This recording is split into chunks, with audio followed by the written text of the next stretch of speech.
ओम नमः शिवाय। हर हर महादेव।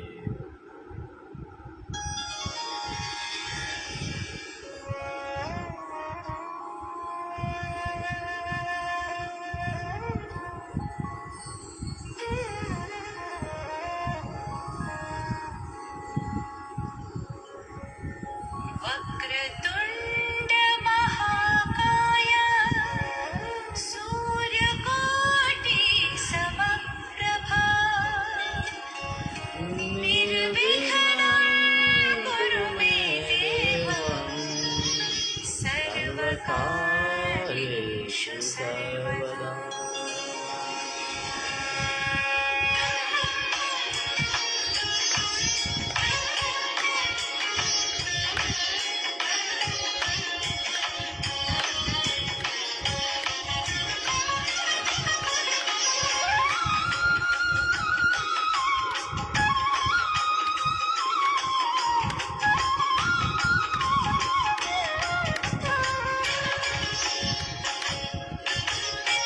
वक्रतुण्ड महाकाय सूर्यकोटि समप्रभा निर्विघ्नं कुरु मे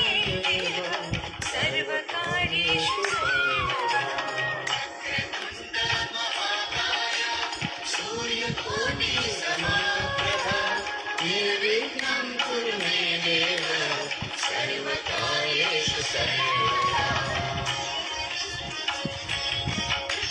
वक्रतुण्ड महाकाय सूर्यकोटि समप्रभा निर्विघ्नं कुरु मे देव सर्वकार्येषु सर्वदा। सूर्यकोटि समप्रभा निर्विघ्नं कुरु मे देव सर्वकार्येषु सर्वदा।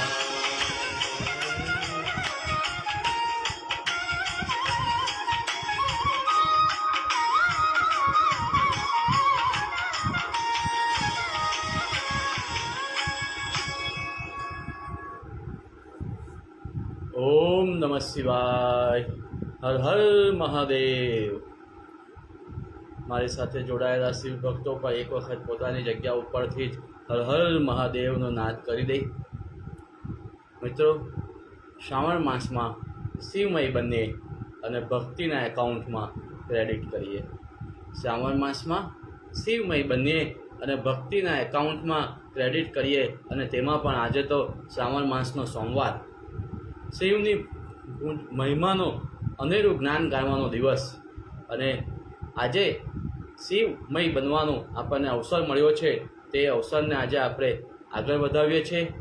ગઈકાલથી આપણે મહાશિવ પુરાણ કથાની વિધિવત શરૂઆત કરી હતી। પહેલી જ્ઞાન સંહિતાથી આપણે ગઈકાલે શરૂઆત કરી। ગઈકાલે આપણે જ્ઞાન સંહિતાના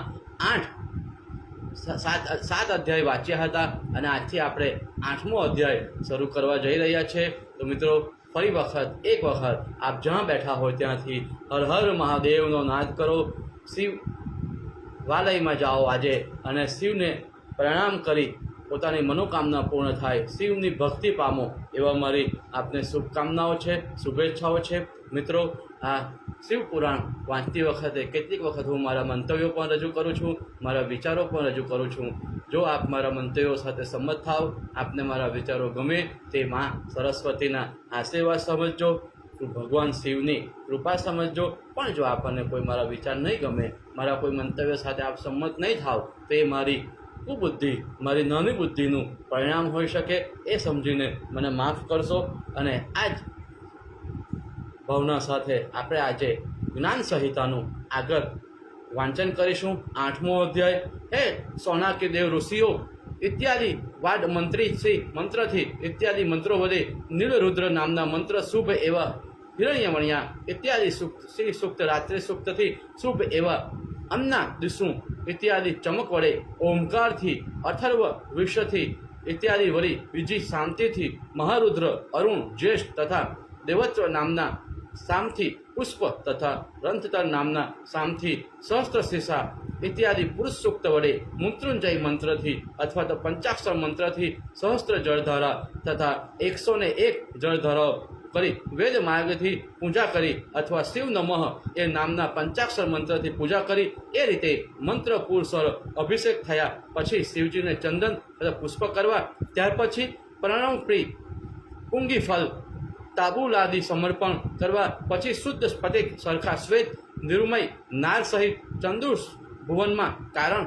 સર્વ લોકમય અનુત્તમ બ્રહ્મા વિષ્ણુ તથા રુદ્રાદિક દેવોથી પણ અભેદ વેદાર્થ જાણનારાઓને ઉપનાસિદ્ધિકમાં અવર્ણનીય કહેલ આદિ મધ્ય તથા અંતરરહિત સર્વ રોગીઓના ઔષધરૂપ શિવ તત્વ તરીકે વિખ્યાત શિવલિંગ વિશે વ્યવસ્થિત એવા પરમેશ્વરનું લિંગના મસ્તકમાં અનુસંધાન કરી પ્રણવ મંત્રથી ધૂપ દીપ તાંબુલ તથા નિરાંજન વિધિ વડે તેની પૂજા કરવી ને પછી નમસ્કાર બીજી શ્રુતિઓ અને વિધિ જપ કરી પ્રદક્ષિણા કરવી, ત્યાર પછી આધ્ય આપી ચરણમાં પુષ્પ મૂકી શંકરને પ્રણામ કરી મનથી આરાધન કરવું, પછી હાથમાં પુષ્પ લઈ પોતાના હાથમાં પુષ્પ લઈ હાથ જોડી ઊભા થઈ અવવક્ષમાણી મંત્રો વડે ઈશાને એવા શિવની પ્રાર્થના કરવી, હે શંકર, અજ્ઞાનથી જ્ઞાનથી મેં કરેલું જપ પૂજાદિક તમારી કૃપાથી સફળ થાઓ એ રીતે ભણી ગ્રહણ કરેલું શિવની ઉપર ચઢાવવું ને પછી આષ્ટક ઇત્યાદિ મંત્રોથી પ્રાર્થના કરી વખત વસર વરસાદ વરસો, પૃથ્વી ધાન્યવર્તી થાવો અને દેખ શોભ રહિત થાવો ઇત્યાદિ આશીર્વચન કહી શિવની ઉપર માર્જન કરવું, એ પછી વળી નમસ્કાર કરી હે દેવ પરમેશ્વર અહનિશ હું હજારો અપરાધ કરું છું ને સર્વ તમારે ક્ષમા કરવા એ રીતે ક્ષમા માંગી પુનર્ગ્રામનથી પ્રાર્થના કરવી, ત્યાર પછી અધ્યાત્મનો ઉચ્ચાર કરી નમસ્કાર પુરસર નવ વિદ્યા ભક્તિયુક્ત એવા ભક્તને વળી આવી રીતે પ્રાર્થના કરવી કે મને જન્મોજન્મ શિવ વિશે ભક્તિ થાઓ, શિવ વિશે ભક્તિ થાઓ, શિવ વિશે ભક્તિ થાઓ, કારણ કે મારું શરણ તમે જ છો, બીજું મારું શરણ નથી. એ રીતે સર્વ સિદ્ધિને દેનાર એવા દેવની પ્રાર્થના કરી પરમ ભક્તિથી બિલાકાર એવા ગલ તથા અંગુલીના સંયોગજન્ય શબ્દથી પૂજન કરે, પછી પરિવાર ગણ સહિત નમસ્કાર કરી સુખેથી બીજા કાર્ય કરે. એ રીતે શિવ ભક્તિમાં તત્પર એવા જે પુરુષ નિરંતર પૂજા કરે તેને દરેક ઠેકાણે સમગ્ર સિદ્ધિ પ્રાપ્ત થાય છે અને 6 માસમાં તેને સિદ્ધિ મળે છે. તેમ મને અભિષ્ટ એવા ફળને પણ તે અવશ્ય પ્રાપ્ત થાય, છતાં રોગ દુઃખ શોક કૃત્રિમ એવા ઉદ્દેક કૌટિલ્ય જે દુઃખ પ્રાપ્ત થયા હોય તે સર્વ દુઃખનું કલ્યાણ કરનાર એવા શિવના નાશ કરે છે. તે શિવ પૂજન કરનારનું શિવ પૂજનથી સર્વ કલ્યાણ થાય તથા શુક્લ પક્ષમાં જેમ ચંદ્રમાં વૃદ્ધિ થાય તેમ તે શિવશક્તિના ભક્તિ જ્ઞાન અને વૈરાગિક ગુણ પણ વૃદ્ધિ થાય પામે છે. જે વ્યાસ મુનિના મુખથી મેં જેવું સાંભળ્યું ને એ પ્રમાણે હવે તમે આ પછી તમે જે પૂછો છો પાપને નાશ કરે એ કેવી કથા વિધિપૂર્વક કહું છું. ઇતિ શિવ મહાપુરાણે જ્ઞાન સંહિતા ગુજ્જર ભાષાએ શિવ પૂજા વિધિ નાસ્તો અધ્યાય સમાપ્ત. મિત્રો આ અધ્યાયમાં આપણે શિવની પૂજા કેવી રીતે કરવી અને ત્યારે શિવની પૂજા કરતી વખતે મનમાં કેવા ભાવો લાવવા, સૃષ્ટિ આનંદિત થાય, સૃષ્ટિ આગળ વધે, સૃષ્ટિમાં વરસાદ સારો થાય, સૃષ્ટિમાં પાક સારો થાય એવા ભાવ વિભોર થઈ આપણે શિવની પ્રાર્થના કરવી જોઈએ. એવું આપણને આ 8મા અધ્યાયમાં શિવની પૂજા કરતી વખતે કેવી રીતે આપણે અલગ અલગ પ્રકારના પુષ્પો, અલગ અલગ પ્રકારના ધૂપો આપણે કરવા જોઈએ તેની આપણને માહિતી પ્રાપ્ત થઈ. હવે આપણે 9મા અધ્યાય તરફ આગળ વધીએ છીએ. હે સુત, હે મહાભાગ, હે વ્યાસ શિષ્ય, એ અનંત, તમે ઘણું સારું કહ્યું, પણ હવે તિપુરનો જય તથા કેમ હરાયો એ અમને કહો. સુત કહે, હે મહાભાગ, હે ઋષિઓ, જે સાંભળી સર્વ લોકોના દુઃખની હાનિ થાય એવું લોકના હિત માટે હું ઘણું સારું પૂછ્યું. માયાવી પુરુષોને પણ મોહ કરનાર, પિતૃવાદિક અભિષ્ટ કરનાર, માયાવી મહામાયાવી એવા તારકાસુરના પુત્રે સર્વદેવને નો જય કરવા સારું ઊંચા હાથ રાખી એક પગ ઉપર ઊભા રહી સૂર્ય સામું અડી દારૂણ એવું તપ કર્યું. એ રીતે 100 વર્ષ સુધી તપ કરી 100 વર્ષ સુધી એક અંગૂઠા પર ઊભા રહી તપ કર્યું. ત્યાર પછી 1 વર્ષ 100 વર્ષ પર્યંત જળમાં જલપાન કરી ને તપસ્યા કરી, પછી 100 વર્ષ વાયુનું ભક્ષણ કરી તપ કર્યું, 100 વર્ષ જળમાં ઊભા રહીને તપ કર્યું, 100 વર્ષ થંભલેમાં ઊભા રહીને, ત્યારબાદ 100 વર્ષ અગ્નિ પાસે બેસીને તપ કર્યું, અને તે પછી 100 વર્ષ હાથનું તળિયું પૃથ્વી ઉપર રાખી ને ઉપર શરીરનો ભાર દઈ ઊંચા પગ અને નીચું મોઢું રાખીને તપ કર્યું, અને તે પછી 100 વર્ષ વૃક્ષની શાખાની ટીંગાઈને ઊંધે માટે તપ કર્યું. એ રીતે તેને સાંભળનારને અતિ દુઃખ સહન અત્યંત કષ્ટરૂપ એવું તપ કર્યું. આ તપના પ્રભાવથી તારક પુત્રના મસ્તકમાંથી મોટું તેજ નીકળ્યું, અને તે તેજ વડે કરીને દેવલોક બળવા લાગ્યા. આથી અમારું પદ લઈ લેશે એમ ઇન્દ્રને પણ ભય ઉત્પન્ન થયો. એ રીતે અત્યંત દુઃખને પ્રાપ્ત થયેલા સર્વ દેવતાઓએ આવી રીતે મનમાં ભાવના કરી, આ તે શું થયું? સમર્થ એવા રુદ્ર અવસર વગર બ્રહ્માંડનો સંહાર કરશે કે શું? એ રીતે સંયમ પામેલા દેવતાઓને નિશ્ચય થયો કે એટલા વખતમાં જ દેવતાઓએ દુઃખ થવાનું કારણ જાણ્યું. જે બ્રહ્માને ઉદ્દેશીને આસુર દારૂણ તપ કરે છે, તેથી આ દુઃખ થયું છે એમ નિશ્ચય કરી તે દેવતાઓએ પરસ્પર વિચારવા લાગ્યા કે કદી બ્રહ્મા અતિ દુષ્કર એવો વર આને નહીં આપે તો પણ સર્વથા દુઃખ પ્રાપ્ત થયું જ છે, એમાં સંશય નથી. પણ એમાં એટલું જ કે જો હમણાં મનુષ્યનામાં દુઃખને હરે એવો વર બ્રહ્માને તે નહીં આપે તો હાલ જ લોકો નાશ થવા લાગશે ને જો તેને વર આપશે તો તે કાળ કરી નાશ થશે. માટે હાલ બ્રહ્માને તેને વર આપે તે સારું છે, એમાં સંશય નહીં. એવી મતિ કરી દેવતાઓએ બ્રહ્મા પાસે જઈ તેને નમસ્કાર કરી તેમના પાસે નિવેદન કર્યું.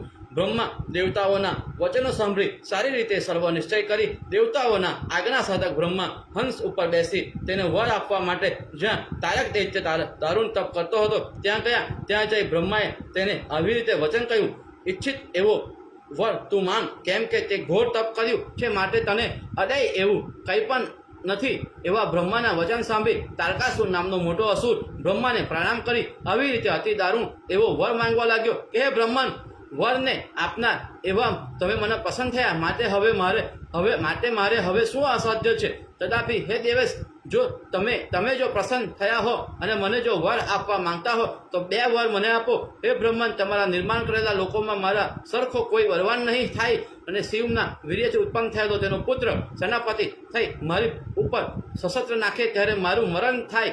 એ 2 વર હું માંગુ છું. એવા તે અસુરના વચન સાંભળી લોકપિતામહ અને દેવા આજ્ઞા પર પરાયણ બ્રહ્મા તેને પર વર આપી પોતાના લોક પ્રત્યે ગયા, અને દૈત્યના મસ્તકમાંથી નીકળેલો દાહ પણ શાંત થયો. હે મહાસુને, દૈત્ય પણ તે તપથી વિરામ પામ્યો, અને એ રીતે શુભ વરદાન મેળવીને તે દૈત્ય 16 પૂર્ણ પ્રત્યે ગયો. તે વખતે 4 તરફથી એકદમ નીકળેલો દૈત્યોનો તેને કહેવા લાગ્યા, હે તારકાસુર, તે લોકના અમારો સર્વનો તું રાજા થા. એમ કહીને તેઓએ અભિષેક કરેલો તે દૈત્ય માત્રનો અધિપત્ય થઈ પૃથ્વીમાં આજ્ઞા પ્રવર્તક થયો. તેથી પૃથ્વી પર બીજા કોઈનો હુકમ ચાલતો ન હતો. તેથી તે દુરાત્મા તારકાસુરે બ્રાહ્મણ, ક્ષત્રિય, વૈશ્ય, શૂદ્ર અને સર્વ મલેચ્છ યવનાદિકને પીડિત પણ કર્યા. તેમજ દેવ, માનવ, બીજા યક્ષ તથા કી પુરુષ એ સર્વએ પણ પીડિત થઈ તેને રત્નરૂપી ભેટ આપી. તે જ રીતે ઇત્યાદિ દિક્પાલોએ પણ પોતપોતાનું રત્ન સમર્પણ કર્યું. ઇન્દ્રએ પોતાનું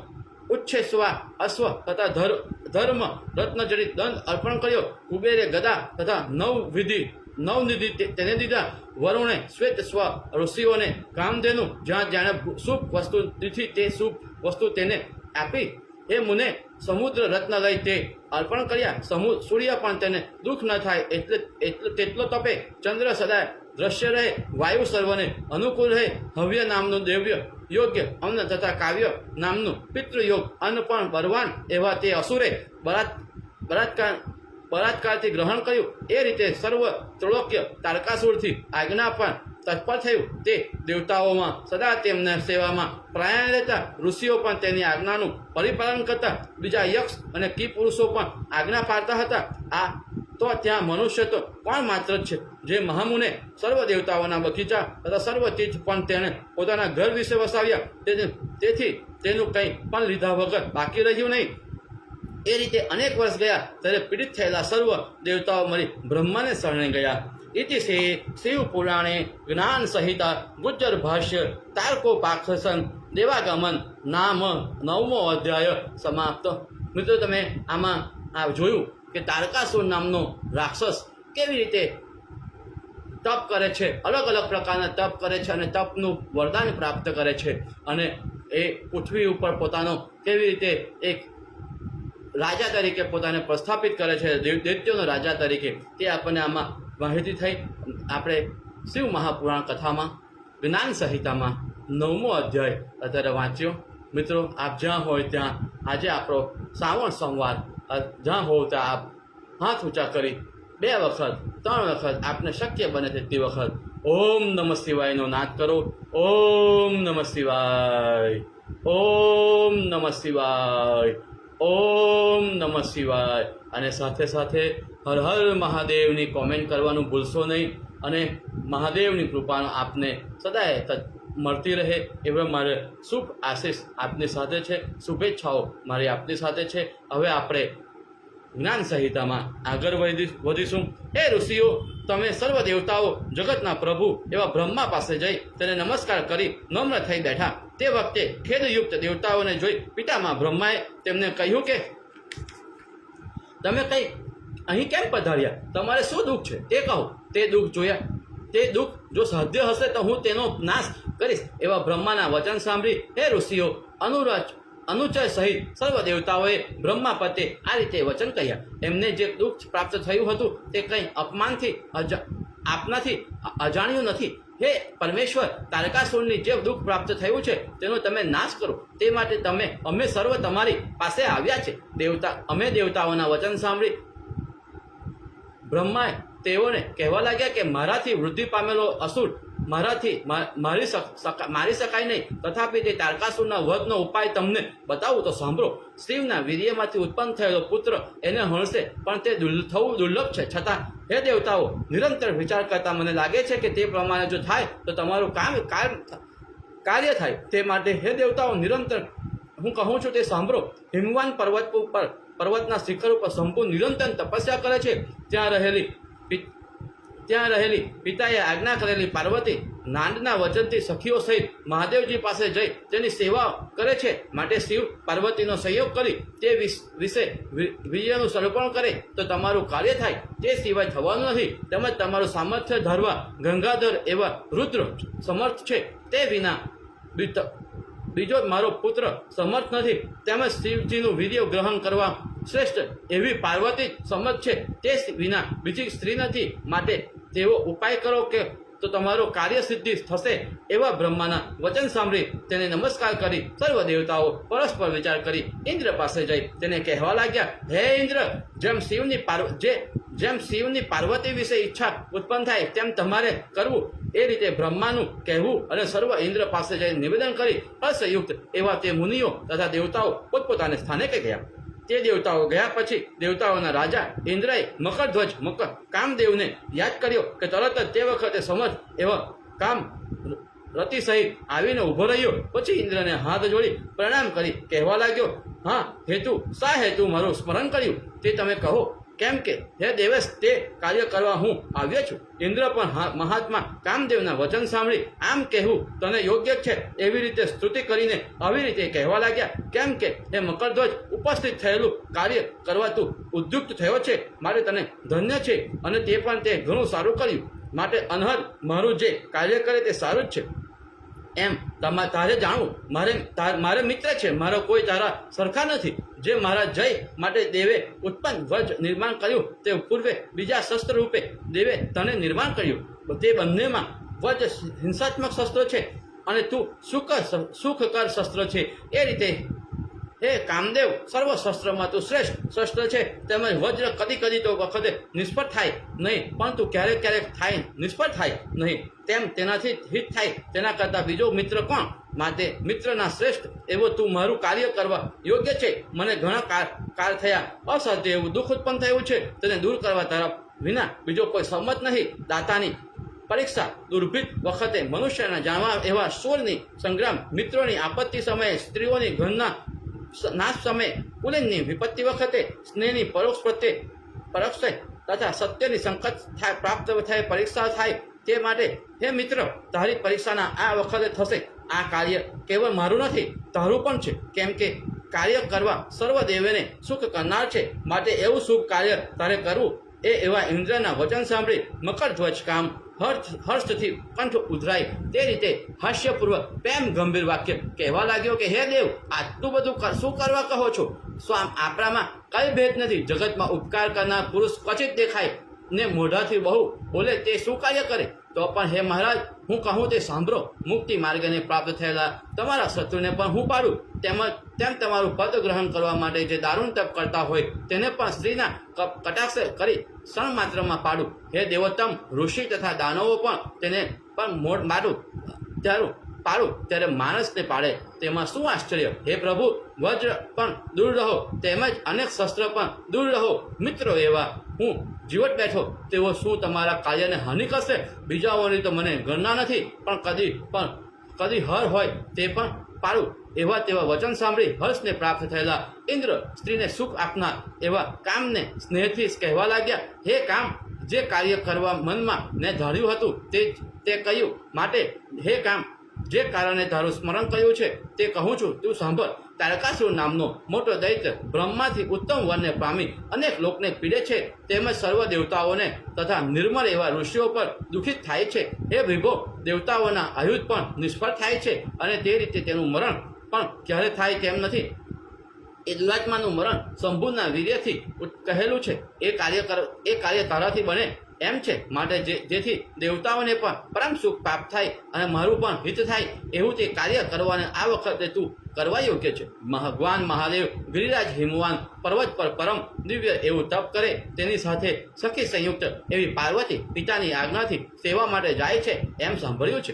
માટે હે કામ, પરમાત્મા શિવની જે રીતે પાર્વતી વિશે ઈચ્છા થાય તે રીતે અવશ્ય તારે કરવું. એમ કરવાથી તું ધન્ય થઈશ અને સર્વ દેવતાઓનું પણ દુઃખ દૂર થશે. લોકો પર સ્વસ્થાને પામશે. તે વિના બીજા ઉપાયની દેવતાઓને સુખ આપવાના નથી. એવા ઇન્દ્રના વચન સાંભળી પ્રફુલ્લિત મુખ કમરવાળો કામ પ્રભુ એવા ઇન્દ્રના હિતકર કામ કરતા કામ આવી રીતે કહેવા લાગ્યો કે હું દેવેશ એવા શિવને પાર્વતી વિશે સ્નેહવાન કરીશ, એમાં સંશય નથી. એમાં વચન ઇન્દ્રને કહી તેના વચન મસ્તક ઉપર ચઢાવી રતિ નામની પોતાની સ્ત્રી તથા વસંત સહિત કામ જ્યાં સાક્ષાત શંકર પરમ તપ કરતા હતા ત્યાં જવાને તૈયાર થયો. તેટલામાં જ વસંતે કામદેવના આવવાની પૂર્વે જ ત્યાં જઈ પુષ્પ લતાકિકા સામગ્રીનો વિસ્તાર કર્યો. તેની વસંતમાં જે ધર્મ અને સર્વ વન દેખાય લાગ્યા. પલિન વર્ષમાં પ્રફુલ્લિત થયા, તેમજ સુગંધયુક્ત આમ્ર વૃક્ષ, અશોક વૃક્ષ તથા બકુલ વૃક્ષમાં ભમરો ગુંજરવા લાગ્યા. એવા પુષ્પ થયા અને નિરૂપ એવા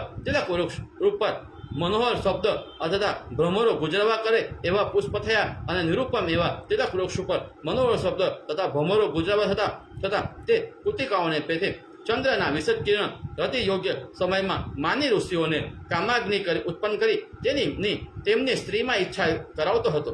મંદ એવો સુગંધી તે શીતળ વાયુ વાતો હતો ને વાયુના વનમાં રહેનાર મુનિઓને અતિ દુઃખ સહન થતો. તે વખતે અચેતનાઓને પણ કામાશ્રિત થતી ત્યારે સચેતનાઓને થાય એમાં શું આશ્ચર્ય છે? એ રીતે વગર વસંતની પ્રાપ્તિ થયેલી જોઈ મહાદેવજી પણ પરમ આશ્ચર્ય પામી પરમ દુષ્કર એવું તપ કરતા હતા.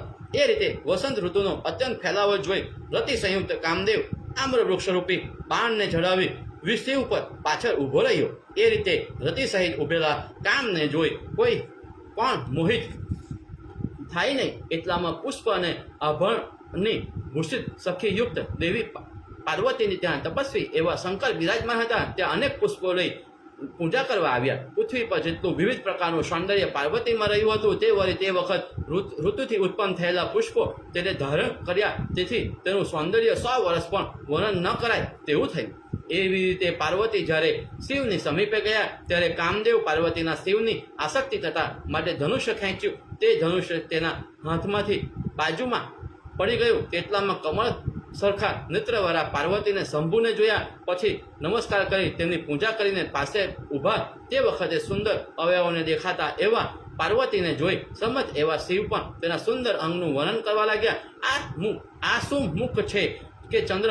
આ શું નેત્ર છે કે કમળ? આ શું મહાત્મા કામદેવનું ધનુષ્ય છે કે ભૂકુટી? આ શું અધર છે કે બીપ? આ શું નાસિકા છે કે પોપટની ચાંચ? આ શું સ્વર છે કે કોકિલાનો આલાપ? આ શું મધ છે કે વેદિકા? અરે આની ગતિ કે રૂપ વારંવાર શું વર્ણન કરું? સૃષ્ટિમાં જેટલું સૌંદર્ય છે તે બધું આને જ વિશે નિર્માણ કર્યું છે. એ રીતે સૌંદર્યનું વર્ણન કરી તપની નિરાશ પામેલા મહાદેવ પાર્વતીના વસ્ત્રના છેડા ઉપર હાથ નાખવા ગયા. એટલામાં સ્ત્રી સ્વભાવને લીધે લજ્જાયુક્ત થયેલા પોતાના અંગ દેખાડતા વારંવાર જોતા એવા પાર્વતી દૂર થયા. એવી ચોસ્તા જોઈ મોહ પામેલા શંકરને મનમાં વિચાર આવ્યો કે આ સ્ત્રીનું આલિંગન કરું તેથી વધારે શું સુખ છે. એમ ક્ષણ માત્ર વિચાર કરી શું હું મોહને પ્રાપ્ત થયો એમ જાણી પાછો વિચાર કર્યો કે હે ઈશ્વરો, હું જો પર સ્ત્રીના અવયવને સ્પર્શ કરવા ઈચ્છું તો અન્ય કોઈ અસત્ય કાર્ય ન કરે. આજ એ રીતે વિવેકને પ્રાપ્ત થયો. શરૂઆતમાં શંકર દૂધ એવું કટિબંધન રચ્યું કેમ કે ઈશ્વર શું મોહમાં પડે જ નહીં. ઇતિ શ્રી શિવ પુરાણે જ્ઞાન સંહિતા ગુજ્જર ભાષાએ શિવ તપવર્ણમ નામ 10મો અધ્યાય પૂર્ણ. મિત્રો, આ અધ્યાયમાં આપણે માતા પાર્વતી અને શિવજીના મિલનની વાત અને તેમાં પણ કામદેવે શું ભૂમિકા ભજવી અને ઇન્દ્રએ એમને શું ભૂમિકા આપી તેના વિશે શ્રવણ કર્યું. અહીંયા 10મો અધ્યાય પૂર્ણ કરીએ છીએ અને 11મા અધ્યાય પર જઈએ તે પહેલાં આપણે આપણી જગ્યા ઉપરથી હર હર મહાદેવનો નાદ કરીએ. હર હર મહાદેવ, હર હર મહાદેવ. આજે તો શ્રાવણનો સોમવાર છે. શિવાલયો પણ આજે તો હર હરના નાદથી ગુંજી ઉઠશે. મિત્રો, એક વખત હર હર મહાદેવની કોમેન્ટ્સ અને આજે તો શક્ય બને એટલી વખત આપે હર હર મહાદેવની કોમેન્ટ્સ કરવી જોઈએ. 5 વખત, 10 વખત, 11 વખત ને 21 વખત પણ આપ કરી શકો છો. હર હર મહાદેવની કોમેન્ટ્સ આપ ચોક્કસ કરતા રહો. હે સૂત, આપણે અધ્યાય 11મો તરફ આગળ વધીએ.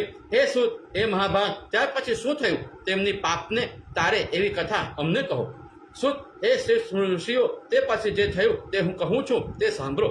ધૈર્યની ચ્યુત થયેલી જોઈ વિચારમાં તત્પર એવા શિવ આ ધૈર્ય ચુષ્ટિનું કોઈ પણ કારણ થયા વિના ઉત્પન્ન થયા સિવાય થવું જોઈએ નહીં એમ વિચારી મહાદેવજીએ ચોતરફ દિશા તરફ જોયું. આવા વામ ભાગમાં ઉભેલા કામને જોયો. તેને જોઈ તત્કાળ મહાદેવ ક્રોધાયુક્ત થયા. મનમાં કહેવા લાગ્યા, દુષ્ટ એવા કામદેવે દુર્સર્ગ એવા મને પણ મૂક્યો નહીં. એ રીતે વિચારતા શિવ ભયમય થયા અને તે જ વખતે તેના ત્રીજા નેત્રમાંથી ઊંચી શિખાવાળો અગ્નિ નીકળ્યો અને તે અગ્નિ વડે મહાદેવે કામદેવને ભસ્મ કર્યો.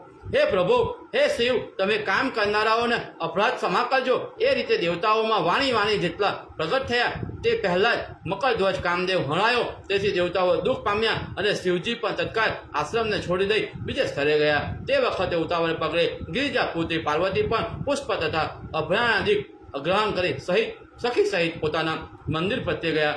હે ઋષિસત્તમ, એ વખતે કામની સ્ત્રી રતિ ભસ્મીભૂત થયેલા પોતાના સ્વામીને જોઈ ક્ષણ માત્ર તે બેભાન થઈ ગઈ. તેને લીધે સ્વામીનો નાશ થવાનું દુઃખ તેના જાણવામાં આવ્યું નહીં. પછી શુદ્ધિમાં આવી ત્યારે દુઃખવાળી રતિ વિલાપ કરવા લાગી. તે તાણે અચેત એવું વન પણ અતિ દુઃખી થયું. મયુરોને પણ નૃત્યનો ત્યાગ કર્યો અને વૃક્ષોએ પણ ચલન અને મૂર્ગોએ પણ ભ્રમણ અને ભ્રમરોએ પણ ગુંજરાવનો ત્યાગ કર્યો. હે વિપ્ર, વળી પક્ષીઓએ મુનિઓની પેઠે મૂંગા થઈ બેસી રહ્યા. વાયુઓ ગતિઓનો ત્યાગ કરી દેશે. દિશાઓમાં વાતા ન હતા તે તાણે રહી આવી રીતે વિલાપ કરવા લાગી કે હું શું કરું, ક્યાં જાઉં? દેવતાઓએ આ શું કર્યું એમ કહી પોતાના સ્વામીના એવા કામને આહ્વાન કરી હા પ્રિયા આવી આવો એમ કહી હાથ પગ પછાડી કેસ તોડતી કહેવા લાગી કે અમારો સ્ત્રી પુરુષનો સમાન યોગ અમારા કર્મને લીધે દૈવ્યથી સહન થયો નહીં. કારણ કે માણસને સુખ તથા દુઃખ દાતા કોઈ પણ એ જ છે. સર્વ મનુષ્ય કેવળ પોતાનું કરેલું જ ભોગવે છે. હું વૃથા દેવતાઓને નિંદું છું. એવો રતિનો વિલાપ સાંભળી દેવતાઓ શિવ પાસે જઈ તેની સ્તુતિ કરી શરણે જઈ આવી રીતે કહેવા લાગ્યા કે હે બ્રહ્મન, હે પ્રભુ, હે લોકશંકર, હે પ્રભુ, આવા અમારું વચન સાંભળો. કામદેવે જે કાર્ય કર્યું તે કંઈ પોતાના માટે કર્યું નથી. દુષ્ટ એવા તારકાસુરથી પીડિત થયેલા દેવતાઓએ કરાવ્યું છે. માટે હે શંકર, દુઃખિત એવા એકલી રતિદેવી વિલાપ કરે છે. માટે સર્વથા તમે પસંદ થાવ. હે શંકર, દેવતા સહિત સર્વનો સંહાર કરવો એવો એમ હું ઈચ્છો છો તેવું તે રતિ દુઃખનું જોઈ દેવતાના નષ્ટપ્રાય થઈ ગયા. માટે તમારે રતિના શોકનો નાશ થાય એવું કરવું. એ રીતે કહી નમસ્કાર કરી અનેક પ્રકારની સ્તુતિ કરી લોકોને સુખ આપનાર શિવને એ દેવતાઓના પ્રસન્ન કર્યા. એ રીતે પસંદ થયેલા ભગવાને એવા મહાદેવે કહ્યા કે હે સર્વ દેવતાઓ, હે ઋષિઓ, જે થયું તે અન્યથા થવાનું નથી. તે જ્યાં સુધી રૂકમણીપતિ એવા શ્રી કૃષ્ણ દ્વારકામાં રહી પુત્ર ઉત્પન્ન કરશે ત્યાં સુધી આ કામ અંગ વગરનો જ રહેશે. ત્યાં શ્રી કૃષ્ણ ભગવાન રૂકમણીના દ્વારા કામને ઉત્પન્ન કરશે તથા તેનું પ્રદ્યુમ્ન એવું નામ થશે, એમાં સંશય નહીં. હે દેવતાઓ, ઉત્પન્ન થતા માત્ર તે પ્રદ્યુમ્ને રતિ સબરાસુર હરી જશે. હરણ કરી સમુદ્રમાં તેને નાખીને સબરાસુર પોતાના નગર પ્રત્યે જશે. તે મારા વચન સત્ય જાણજો. એ રીતે સ્તુતિ કરતા દેવતાઓ પાસેથી રુદ્ર અંતર્ધાન થઈ ગયા. દેવતાઓ રુદ્રના વચનથી તે રતિ પાસે જઈ દે મહાદેવજીના કહેલા વચન તેને કહી પોતપોતાના સ્થાને પ્રત્યે ગયા. હે મુનીશ્વરો, કામદેવની સ્ત્રી રતિ પણ દેવતાઓને કહેલા તે સબરા આસુરના નગર પ્રત્યે જઈ મહાદેવને કહેલા વખતની વાત જોઈ ત્યાં રહી દુઃખી એવા સર્વ દેવતાઓ પરસ્પર હાહાકાર કહેતા હતા કે હવે શું થશે ને તારકાસુરનો નાશ કેમ થશે. જે પાર્વતી પુત્રી તે પાર્વતીના પણ મહાદેવજી પાસેથી પિતાના ઘર પ્રત્યે જઈ પોતાની માને મેના અને હર્ષથી મળી ફરીથી ત્યાં પોતાનો દેહ ઉત્પન્ન થયો એમ માનતી હતી. એને શિવને પ્રાપ્ત ન થઈ તેથી દુઃખી એવી સખીના મધ્યમ પર પોતાના રૂપને નિંદી એણે શું હું હણાઈ છું એમ કહી સુવા વખતે, જમવા તાણે, પીવા તાણે, ગમન વખતે મહાદેવજીની ચેષ્ટાને યાદ કરી અરે આ અમારા રૂપને ધિક્કાર છે એમ કહી દુઃખી થયેલી તે શિવને એ રીતે બોલતી હતી. એટલામાં નારદજી ત્યાં પધાર્યા. તેને જોઈ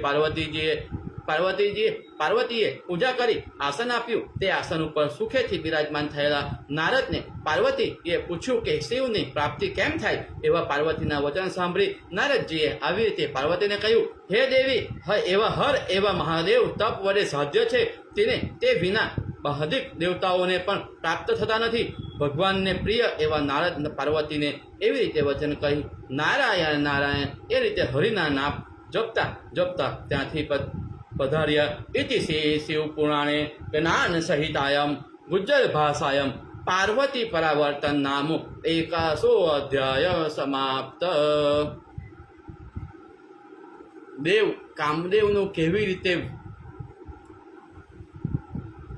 શંકર ભગવાને પોતાના જ્વારાથી એનું હરણ કર્યું તેની કથા અને ત્યાર પછી એમની પત્ની રતિએ કેવી રીતે પોતાનું દુઃખ વ્યક્ત કર્યું અને ત્યાર પછી શંકર ભગવાને પાસે જઈને આ દેવતાઓએ કામદેવના ઉત્થાન માટે કેવી રીતે આપણે કામ કરીશું અને કામદેવનો હેતુ કોઈ ખોટો હતો નહીં. તારકાસુર નામનો રાક્ષસ પૃથ્વી ઉપર જે ત્રાસ ગુજારે છે તેમાંથી બચવા માટે આ પ્રયત્ન કર્યો હતો એવું જણાવ્યું. ત્યારે શંકરજીએ એવું કહ્યું કે શ્રી કૃષ્ણમાં જ્યારે પૃથ્વી ઉપર જન્મ લેશે અને તે સમયે પ્રદ્યુમ્ન નામનું એમનું બાળક થશે તેનાથી જ આ કામ થઈ શકે અને ત્યારે જ કામદેવ પાછા ફરી જન્મ થશે એવું એમણે જણાવ્યું. અને એ સાંભળી નારદે પણ એ બધી વાત આગળ વધાવી અને પાર્વતીજીએ પણ વિચાર્યું કે જો આ મારું આટલું સુંદર સ્વરૂપ હોય અને આટલું સુંદર શરીર હોય તો પણ મહાદેવજી જો મારાથી આસક્ત નહીં થતા હોય તો મારે શું કરવું. ખાતા પીતા જમતા સૂતા એક સમયે શિવનો મહિમા ગાતા પાર્વતીજીએ નારદ પાસે આવ્યા. ત્યારે પાર્વતીજીએ પૂછ્યું કે મારે શિવને પ્રાપ્ત કરવા છે તો શું કરવું જોઈએ. તો નારદજીએ કહ્યું કે આપ તપ કરો, તપથી શિવ પ્રાપ્ત થાય છે. હવે આપણે અધ્યાય 12 આગળ વધાવીએ તે પહેલાં આપ જ્યાં પણ હોવ ત્યાંથી હર હર મહાદેવનો નાદ કરો અને 5 વખત, આજે શ્રાવણ સોમવાર છે એટલે આપણે 5 વખત, શક્ય બને તો 11 વખત, શક્ય બને તો 21 વખત હર હર મહાદેવની કોમેન્ટ આપ જરૂર કરશો એવી મારી આપને નમ્ર વિનંતી છે. આપણે 12મા અધ્યાયમાં હવે આગળ વધીએ. હે ઋષિઓ, એવા નારદજીના વચન સાંભળી અરે એવા મહાદેવે તપ સાધ્ય છે એવા એમ માની તપ કરવાનું મન કર્યું ને તે સમયે પોતે પ્રત્યક્ષ પૂછવામાં લજ્જા માની વિનયવાળી પાર્વતીએ સુખી દ્વારા માતા અને પિતાને પૂછાવ્યું. પાર્વતીની સખીએ પ્રથમ તેના પિતાને પૂછે છે હે હિમવાન, તમારી પુત્રીના વચન અમે સાંભળીને કહીએ કે સાંભળો. આ તમારી પુત્રી પાર્વતી દેહનું રૂપનું અને તમારા કુળનું સાફલ્ય કરવાનું ઈચ્છે છે. શંકર એવા મહાદેવ તપ વડે આરાધ્ય કરવા લાયક છે. તપ વિના તે શિવ વશ થાય તેમ નથી. માટે હે પર્વત શ્રેષ્ઠ અમારે ત્યારે તમે પાર્વતીને આજ્ઞા આપો એટલે તે તપસ્યા કરે. એવી રીતે પાર્વતીની સખીઓને જેને પૂછ્યું એવા પર્વતરાજ હિમાલય આવી એ રીતે પાર્વતીની સખીઓને વચન કહ્યું. એ સખીઓ તમે પણ કરવું રૂચે તો પણ મેનાને રૂચે તો ભલે પાર્વતી તપસ્યા કરે. તેથી બીજું ઉત્તમ શું? પાર્વતી તપ કરે તો મારા કુળનું પણ સાફલ્ય થાય એમાં સંયમ નથી. એની માને મેનાને તેમ કરવું રૂચે તો બીજું અધિક શુભ શું? હે મુનીશ્વરો, હિમાચલના વચન સાંભળી તે પાર્વતીની સખીઓ તેની આજ્ઞાથી પાર્વતીની માતા મેના પાસે ગઈ. ત્યાં જઈ તેમને માતા મેનાને કહેવા લાગી કે હે માતા, તું પુત્રીના વચન સાંભળી તે કરવામાં યોગ્ય છો. તારી પુત્રી શિવની પ્રાપ્તિ માટે પરમ એવું તપ કરવા ઈચ્છે છે. તેને તપ કરવા માટે પિતાની તો આજ્ઞા થઈ છે. હવે તમે પૂછે છે પતિપતા એવી તારી આ કન્યાકુમારીને સાફલ્ય કરવા ઈચ્છે છે, માટે તારી આજ્ઞા થાય તો હમણાં જ તપ કરવાનો આરંભ કરે. સખીઓના એવા વચન સાંભળી દુઃખી થયેલી મેના પુત્રીને બોલાવી વિહર થઈને કહેવા લાગી, હે પુત્રી, જ્યારે પૂર્વ જન્મે તે તપ કર્યું ત્યારે આ ઘરમાં તારો જન્મ થયો. તેથી આ ઘરમાં તારે શું ખામી છે ને ક્યાં છે? તો દુઃખી છે. તપ કરવા તું ક્યાં જાય છે? મારે ઘેર દેવતાઓ પણ છે, ઘણા વિવિધ પ્રકારના તીર્થ પણ તારા પિતાને ઘેર છે. બીજે જઈ તે શું સાધ્યું અને શું સાધન કરીશ? માટે તારે અહીં તપ કરવું. તેથી અન્ન પાઈ એવી સિદ્ધિ તને થશે. હે વસ, તારું શરીર કોમલ છે ને તપ મહાકઠિન છે, માટે તારે તપ ન કરવું. એવી રીતે માતાએ ઘણા પ્રકારની વારિતોએ પુત્રી શિવના આરાધ્ય વિના સુખ પ્રાપ્ત થઈ નહીં એમ માનતી હતી. પછી તેનું દુઃખ જાણી માતાએ આજ્ઞા આપ્યા બાદ તે પાર્વતી માતા પિતાને પ્રણામ કરી સખીઓ સહિત તપ કરવા લગી અને અનેક જાતના આભરણો અને વિવિધ પ્રકારના વસ્ત્રોનો ત્યાગ કરી વક્કલ વસ્ત્ર ધારણ કરી મોચી મેખલા બાંધી મોતી માળાઓનો ત્યાગ કરી પર્વતના શિખર ઉપર જ્યાં ઉત્તમ તીર્થ હતું ત્યાં તપ કરવા ગઈ. પાર્વતીએ ત્યાં તપ કર્યું ને તે પછી ગૌરી શિખર એ નામે તે તીર્થ પ્રસિદ્ધ થયું, જ્યાં ફળ યુક્ત સુંદર એવા પવિત્ર વૃક્ષો થયા. ત્યાં ભૂમિ શુદ્ધ થઈ શરીરનું ચાંચલ્ય છોડી દઈ તે પાર્વતીએ મુનિઓની પણ ન કરી શકાય એવા તપનો આરંભ કર્યો. તે તપનો પ્રકાર હું કહું તે સાંભળો. ગ્રીષ્મ ઋતુમાં પ્રદીપ એવા અગ્નિઓમાં મધ્યમાં બેસી સૂર્ય સામે દ્રષ્ટિ રાખી પરમ એવું તપ કરવા માંડ્યું. વર્ષા ઋતુમાં સંધિલ વિશે રહી તપ કરતા હતા. શીતળ કાળમાં જળમાં રહીને તપ કરતા હતા. એ રીતે તપ કરતા તેને આતિથ્ય માટે વૃક્ષ આરોપણ કર્યા. પછી તે વૃક્ષારોપણમાં સ્થળ વિશે પ્રતિ દિવસ જળ સિંચન કરી તેને આતિથ્ય ભર્યું રીતે વાળ્યું. વૃષ્ટિ અને શ્રેષ્ઠ અને વિવિધ પ્રકારનું દુઃખ પણ તપસ્યા કર્યા તેને પાર્વતીએ ગણ્યું નહીં. તે રીતે મુનિઓએ પણ દુષ્કર એવું એ પાર્વતીને કરેલું તપ સાંભળી પરમ વિસ્મયને પ્રાપ્ત થયેલા ઋષિઓ એને કેવું તપ કર્યું તે જોવા માટે ત્યાં આવ્યા. કેમ કે મોટાઓને પણ ધર્મ વૃદ્ધ પાસે ગમન કરવું એ શ્રેયરૂપ છે. અવસ્થાનું પ્રમાણ જોઈ તે બુદ્ધિમાન પુરુષોએ ધર્મને માન્ય કરવો એ પણ શું પાપ કરવું તે ન કરી શકે એમ કહેતા તે પાર્વતીના તપના પ્રભાવથી આશ્રમમાં રહેલા વિરોધી સ્વભાવવાળા ગાયો અને વ્યાધિ પર પરસ્પર વિરોધી છોડી દઈ વિચારતા હતા. બીજા રાગાદી દોષયુક્ત થયા હતા તે પણ દોષ રહિત થઈ વૃક્ષો પર સફળ અને તૃષ્ણ વિવિધ પ્રકારના થયા હતા. એ ઋષિઓ વિવિધ પ્રકારના પુષ્પ પણ ત્યાં થતા હતા ને સર્વ મન પણ તેના તપથી કૈલાસ સમાન બની ગયું હતું. ઇતિ શિવ પુરાણે જ્ઞાન સહિતામાં ગુજ્જર ભાષાયામ પાર્વતી તપસ્યા વર્ણમ નામો અધ્યાય સમાપ્ત. મિત્રો, પાર્વતીના તપથી હરણ અને વાઘ જેવા વિરુદ્ધ સ્વભાવવાળા પ્રાણીઓ પણ એક સાથે ત્યાં રહેતા થયા. પાર્વતીના તપનું જે પ્રભાવ હતો તે જગ્યા આ રીતે અને વિવિધ પ્રકારના પુષ્પો ખીલ્યા. ઋષિ મુનિઓ પણ ત્યાં આવીને જોવા લાગ્યા કે પાર્વતીજીએ કેવું તપ કર્યું અને એ જાણવા માટે લોકો ઉત્સુક થયા. અને એ રીતે પાર્વતીજીએ તપ કર્યું. આ તપ વિશે આપણે જાણ્યું અને આપણો અહીંયા 12મો અધ્યાય પૂર્ણ થાય અને આપણે જ્ઞાન સંહિતાના 13મા અધ્યાય તરફ આગળ વધીએ તે પહેલાં આપ જ્યાં હોય ત્યાં હર હર મહાદેવનો નાદ લગાવો. હર હર મહાદેવ, હર હર મહાદેવ, હર હર મહાદેવ. મિત્રો, આજે શ્રાવણનો સોમવાર છે. હર હર મહાદેવની કોમેન્ટ કરવાનું ચૂકશો નહીં. આજે 5, 11, 21, 51 આપ ચાહો એટલે શક્ય કોમેન્ટ કરો એવી મારી આપને આપ સૌ શિવ ભક્તોને મારી નમ્ર વિનંતી છે.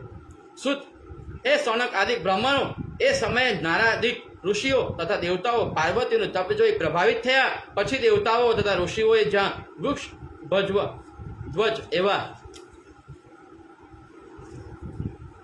મહાદેવજી હતા ત્યાં જઈ નારદજી તેમની પાસે મોકલ્યા. નારદજી પણ તેમની પાસે જઈ દેવતાઓને ત્યાં બોલાવી શંકરને પ્રણામ કરી ઊભા રહ્યા. તે દેવતાઓ તથા ઋષિઓએ હે શંભો, હે શંકર, તમે વિશે કરી દયાળુ છો એવી રીતે મહાદેવજીને સ્તુતિ કરી. તેને કહ્યું કે હે સદાશિવ, પાર્વતીએ લોકોને શોષણ કરે એવું પૂર્વે જોયેલું નહીં, તેમ કોઈ કરી શકે નહીં. દેવ તથા દાનવને દુર્લભ એવું દારૂણ તપ કર્યું, માટે પસંદ થઈ તમે તમારું કાર્ય કરો.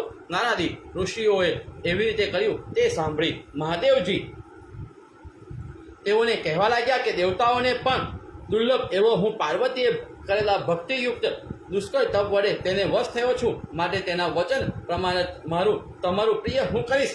તમે જે ધારો છો તે કાર્ય અવશ્ય થશે, એમાં કાંઈ વિચાર જેવું કશું નથી. માટે તમે તમારા સ્થાનક પતે જાઓ અને હું એ કાર્ય કરવા તત્પર છું. તેથી મારી મેરે તમારું પ્રિય એવું કર્તવ્ય કરીશ. એ રીતે દેવતાઓને આશ્વાસન કરી જલ્દી તે દેવતાઓએ પોતપોતાને સ્થાને મોકલી. દેવતાઓનું પરિપાલન કરનાર તે શંકર જટાવાળું વૃદ્ધ બ્રાહ્મણનું રૂપ ધારણ કરી પાર્વતી તપ કરતી હતી તે વનમાં પધાર્યા. એ રીતે પોતાની પાસે ઊભેલા તે વૃદ્ધ બ્રાહ્મણને જોઈ દેવી પાર્વતીએ ફલ પુષ્પાદિક વડે પરમ હર્ષથી તેમની પૂજા કરી. વૃદ્ધાવસ્થાથી જર્જરિત દેહવાળા અને તથા નિંદ્રાથી વ્યાપ્ત થયેલા એવા તે વૃદ્ધ બ્રાહ્મણને કુશળ પૂછવી કહ્યું કે તમે ક્યાંથી પધાર્યા છો?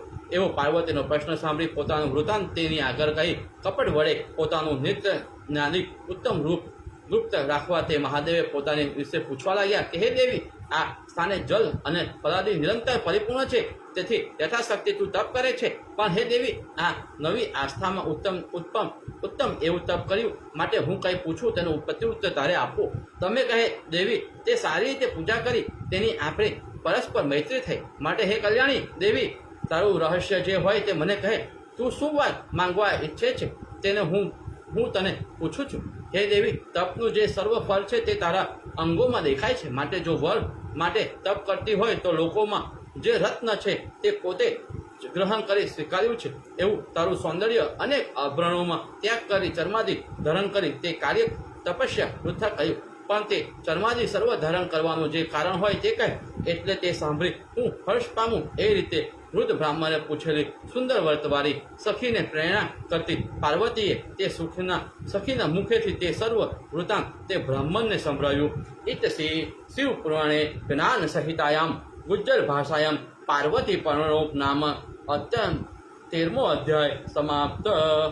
મિત્રો, હવે આપણે આગળનો અધ્યાય 14મા અધ્યાય તરફ આગળ વધીએ છીએ. તે પહેલાં હર હર મહાદેવની કોમેન્ટ કરવાનું ચૂકશો નહીં. હે ઋષિઓ, પાર્વતી તથા શિવને તે પછી જે થયું તે સંબંધની પાપને નાશ કરનારી હું કથા કહું છું. તે મેં સાંભળો. પાર્વતીને પેના કરેલી સખી જટાયુ તેવા તે વૃદ્ધ બ્રાહ્મણ પતે કહેવા લાગી, હે વિપ્ર, જે કારણે મારી સખી પાર્વતીએ ઉત્તમ તપનો આરંભ કર્યો છે તે સાંભળવાને ઈચ્છતા હો તો હું તમને કહું સંભળાવું. હે વિપ્ર, આશ્ચર્યયુક્ત એવા ઇન્દ્રાદિ દેવતાઓએ છોડી દઈ મારી સખી પાર્વતી હાલ પિનાકલાપી એવા મહાદેવને પતિ તરીકે પ્રાપ્ત કરવા ઈચ્છે છે. હે પ્રભુ, મારી સખી પાર્વતીએ પૂર્વ વૃક્ષ આરોપણ કર્યા છે, તે વૃક્ષોમાં પણ ફળ ઉત્પન્ન થયા છે. તેના સન્મુખ તમે મારી સખીના મનોરથના અંકુર રૂપે પ્રાદુર્ભાવ થયેલા રૂપથી હરણ કરવા લાયક કામદેવના નાશ કરનાર દેવ તથા શિવરૂપ ફળને દેખીતી નથી, માટે નારદજીની આજ્ઞાથી આ મારી સખી દારૂણ એવું તપ કરે છે. હે વિપ્ર, જે તમે પૂછ્યું તે મારી સખીના અભિપ્રાય રૂપે મેં તમને કહ્યું. એવા સખીના વચન સાંભળી જટાયુક્ત એવા તે વૃદ્ધ બ્રાહ્મણે કહ્યું, હે દેવી, તારી સખીને જે કહ્યું તે સત્ય છે, પરિહાસ છે તે જાણી હું જાણતો નથી. માટે હે દેવી, પ્રત્યક્ષ કેમ બોલતી નથી? તે જટિલ બ્રાહ્મણે કહ્યું કે સાંભળ, એ દેવી પાર્વતીએ કહ્યું તેમાં કાંઈ અસત્ય નથી. ને મન તથા વાણીથી સાક્ષાત શંકરને વરી છું, પણ કાયાએ કરીને વસ્તુને શંકરને વરવું દુર્લભ છે તે મને કેમ પ્રાપ્ત થાય? તો પણ મનમાં ઉત્સાહથી હું તપ કરું છું. એવી રીતના તે જટિલ બ્રાહ્મણને વચન નહીં આપતા પાર્વતી ચૂપ થયા. તે વખતે તે જટિલ બ્રાહ્મણ પાર્વતીને કહેવા લાગ્યા કે હું તો હવે જાઉં છું, કેમ કે આટલા કાળ સુધી મને મોટી ઈચ્છા હતી કે પાર્વતી દેવી કોણ જાણે શું વસ્તુની કામના કરશે. હવે તેને જોઈ તારા પર્વત વર્તની સ્તુતિ કરતો હું જાઉં છું. હે સુંદરી, તારા મુખના વચન સાંભળી મેં બધું સારી રીતે જાણ્યું. માટે હે દેવી, અહીંથી હું જાઉં છું. પછી તું જે ઈચ્છતી હોય તે કર. હું પણ તને કંઈ ન કહું નહીં, કેમ કે હું તો મિત્ર પણ છું. મિત્ર પણ નિષ્ફળ જાય, કારણ કે ભવિષ્યનું કાર્ય ભાગ્યાધીન હોવાથી જ મળે છે. એટલા વચન કહી જટિલ બ્રાહ્મણ જવાને ઈચ્છે તેટલામાં દેવી પાર્વતીએ તેને કહ્યું કે શું આપ જશો? એવા પાર્વતીના વચન સાંભળી હાથમાં દંડ ધરેલો જટિલ બ્રાહ્મણ કહેવા લાગ્યો, હે દેવી, હું તારો મિત્ર છું, માટે કહું તે તું સાંભળ. આ વાત તારા મુખથી સાંભળવા અગાઉ હું મારે માન્ય તથા પૂજ્ય હતી, પણ આ સમયે મને તેની વિપરીત થયું. એમાં સંશય નહીં. એમ વિપરીત મન થાય એવી રીતે કહ્યું. તે હું કહું છું તે સાંભળ. અલ્પમતી વાળો પણ તું તો સુવર્ણ આપી કાચને ગ્રહણ કરે નહીં, પણ તું સુવર્ણ મુદ્રા આપી કાચને ગ્રહણ કરવા ઈચ્છે છે. શુભ્ર એવા ચંદનને છોડી દઈ શરીરને ગારો લીપવા ઈચ્છે છે. અષ્ટિરૂપ વાહનને છોડી દઈ વૃક્ષને ઈચ્છે છે. ગંગાના જળનો ત્યાગ કરી કુંજના જળની ઈચ્છા રાખે છે. સૂર્યના તેજનો ત્યાગ કરી તારાના તેજની ક્રાંતિને ઈચ્છે છે. પટ વસ્ત્ર છોડી દઈ ચર્મ વસ્ત્રને સેવે છે. હે દેવી, ઘરના નિવાસને ત્યાગ કરી વનને ઈચ્છે છે. હે પાર્વતી, તું જે કરવા ઉત્સાહવાન થઈ છે તે કરવું તને યોગ્ય નથી. તું સર્વ દેવતાઓનું સાનિધ્ય છોડી દઈ સર્પાદિક ધારણ કરનાર શિવાદિકને ઈચ્છે છે. એ કઈ તું યોગ્ય કરતી નથી, કેમ કે ઇન્દ્રાદિ લોકપાલને છોડી દઈ તું શિવને ઈચ્છે છે. તે એ કઈ રીતે તને યોગ્ય નથી, કારણ કે લોકોમાં તે વિરુદ્ધ દેખાય છે. કમલપત્ર સરખા નેત્રવાળી તું ક્યાં, અને 3 નેત્રવાળા શિવ ક્યાં? ચંદ્ર સરખા મુખવાળી તું ક્યાં, અને 5 મુખવાળા શિવ ક્યાં? તારા કેસમાં ભાળરૂપ પણ કોઈ વર્ણન કરવા શક્તિમાન થવાય નહીં, અને શિવના મસ્તક ઉપર તો જટાજૂટ પ્રસિદ્ધ કહેવાય. તારા અંગ પર ચંદન, શિવના અંગ પર ચિતાની ભસ્મ, તારું રેશમ વસ્ત્ર ને ક્યાં, અને શિવનું હર્ષિત ચર્મ અશુભ વસ્ત્ર ક્યાં? બાજુબંધ આદિ તારા બહુભૂષણ, અને ક્યાં ચંદ્રના શંકરના સર્પ ક્યાં? હે વિપ્ર, તારા સેવક એવા સર્વ દેવતાઓ ક્યાં, અને અશુભ એવા મહાદેવના શુંભી વર્ગ ક્યાં? દમુને શબ્દ બધા તથા બિલબિલ એ રીતે ગલ શબ્દ ક્યાં? અને તારું સુંદર સ્વરૂપ એવા શિવને રૂપને યોગ્ય નથી. એનું શરીર પર વિરૂપ અને નેત્રવાળું, અને તેનો જન્મ પર ક્યારે થયો તે કોઈને જાણવામાં નથી. તે કદી તેની પાસે ધન હોય તે દિગંબર નગ્ન કેમ થાય? વર વિશે વિદ્યા કાલાદિક જેટલા ગુણ કહેલા તેમાંનો એક પણ ગુણ શિવમાં નથી. તેમ વાહન પણ વૃષભ, વસ્ત્ર, ચામડું તે જોઈ સર્વ રીતે સમત હોય તો કામદેવ કેમ માપ પાડે? એને સહાય પણ પિશાચથી વિષ થતો જેના કંઠમાં શોભે એવા નાનાચારને લીધે માણસોના આદરથી તે વનમાં નિવાસ કરે, અને તેનો જાતિલો કોઈ મળે નહીં. વિદ્યા તથા જ્ઞાનનો તેમાં દેખાતું જ નહીં. સદા એકાકી તથા નિરંતર વિરાગી છે. એવા માટે શિવના તું વચન જોડવા યોગ્ય નથી, વળી મનને જોડવા યોગ્ય નથી. વળી તારો હાર ક્યાં, અને તેની મુંડળ મારા ક્યાં? એ રીતે તારું શિવનું પરસ્પર વિરોધી છે, અને તે દેવ શમશાનમાં વાસ કરે છે ઈચ્છે છે. હું સારી રીતે જાણું છું. માટે હે દેવી, તેમ કરવું તને રૂચતું નથી. પછી જેમ તારી ઈચ્છા હોય તેમ તું કર. તે શિવ અશુદ્ધ વસ્તુઓને સેવે છે, માટે તે મનને નિવૃત્ત કર. જો મારું વચન માનવામાં ન આવે તો તે સમીપે જા. એવા તેના વચન સાંભળી ક્રોધાયમાન થયેલા પાર્વતી શિવની નિંદામાં તત્પર એવા તેને કહેવા લાગી કે આટલા વખત સુધી મેં જાણ્યું હતું કે જે આ કોઈ જ્ઞાની હશે, પણ હવે તો તું બધું જાણ્યું છે, આ કોઈ મૂર્ખ છે. એમ કહી વળી તેને કહેવા લાગી કે હું વચન કહું તે તું સાંભળ. તું તે જે કહ્યું તે દેવને હું જાણું છું. તારું બોલવું મિથ્યા છે, કેમ કે જો તે તેને જાણતો હોત તો તું વિરુદ્ધ બોલત નહીં. આ તે તું વૃદ્ધ રૂપે કોઈ વેશધારી દેખાય છે, એમાં સંશય નહીં. બ્રહ્મચારીના સ્વરૂપે કોઈ તું ધુતારો આવ્યો છે. શંકરનું સ્વરૂપ હું કહું તે તું સાંભળ. ગુણ એવા સાક્ષાત શિવ કારણને લીધે સૌગુણ થયા છે, માટે કાર્ય ગુણાત્મા એવા તે ગુણની જાતિ ક્યાંથી હોય? સર્વ વિદ્યાનું અધિષ્ઠાન પણ તે સદાશિવ જ છે. ઉચ્છ્વાસિત રૂપ એવું વેદ રૂપે પણ વિષ્ણુને દીધા હતા. પરિપૂર્ણ એવા પરમાત્મા શિવને વિદ્યાનું શું કર્તવ્ય, તેમ સર્વના આદિભૂત એવા તેને અવસ્થાનું પણ પ્રમાણ ક્યાંથી કહ્યું હોય. સર્વ સકૃત્યાત્મક એવી પ્રકૃતિમાં પણ તેથી જ ઉત્પન્ન થાય છે. માટે શક્તિનું તે શું પ્રયોજન છે? તે શંકરને નિરંતર જે ભજે છે તેને ત્રણ પ્રકારની શક્તિ પ્રાપ્ત થાય છે. જેના ભજનથી લોકો નિશ્ચિત મૃત્યુને જીતે છે. તેનું પૃથ્વી તલ વિશે મૃત્યુંજય એવું નામ પ્રસિદ્ધ છે. જેની પૂજા પ્રભાવે મનુષ્ય આરોગ્ય પ્રાપ્ત થાય. જે અત્યંત બુદ્ધિવાળો હોય એને આરોગ્ય ક્યાંથી થાય? એવા પક્ષપાતથી દેવાપણ પણ પ્રાપ્ત થયા. તે શિવના દર્શન માટે દેવતાઓનો રાજા ઇન્દ્ર જ્યારે જાય છે ત્યારે તેને દ્વારપાલ પર ભૂત તથા પિશાચો લાકડી વડે ઇન્દ્રના મુકુટને તાંડન કરે છે. તેથી કટકા થઈ પૃથ્વી વિશે પડી જાય છે. પોતે જ પ્રભુ હોવાથી બધા ઘણા પક્ષોનું શું કામ? દેવના દેવ શંકરની સેવા કરનાર શું નુન્ય રહે?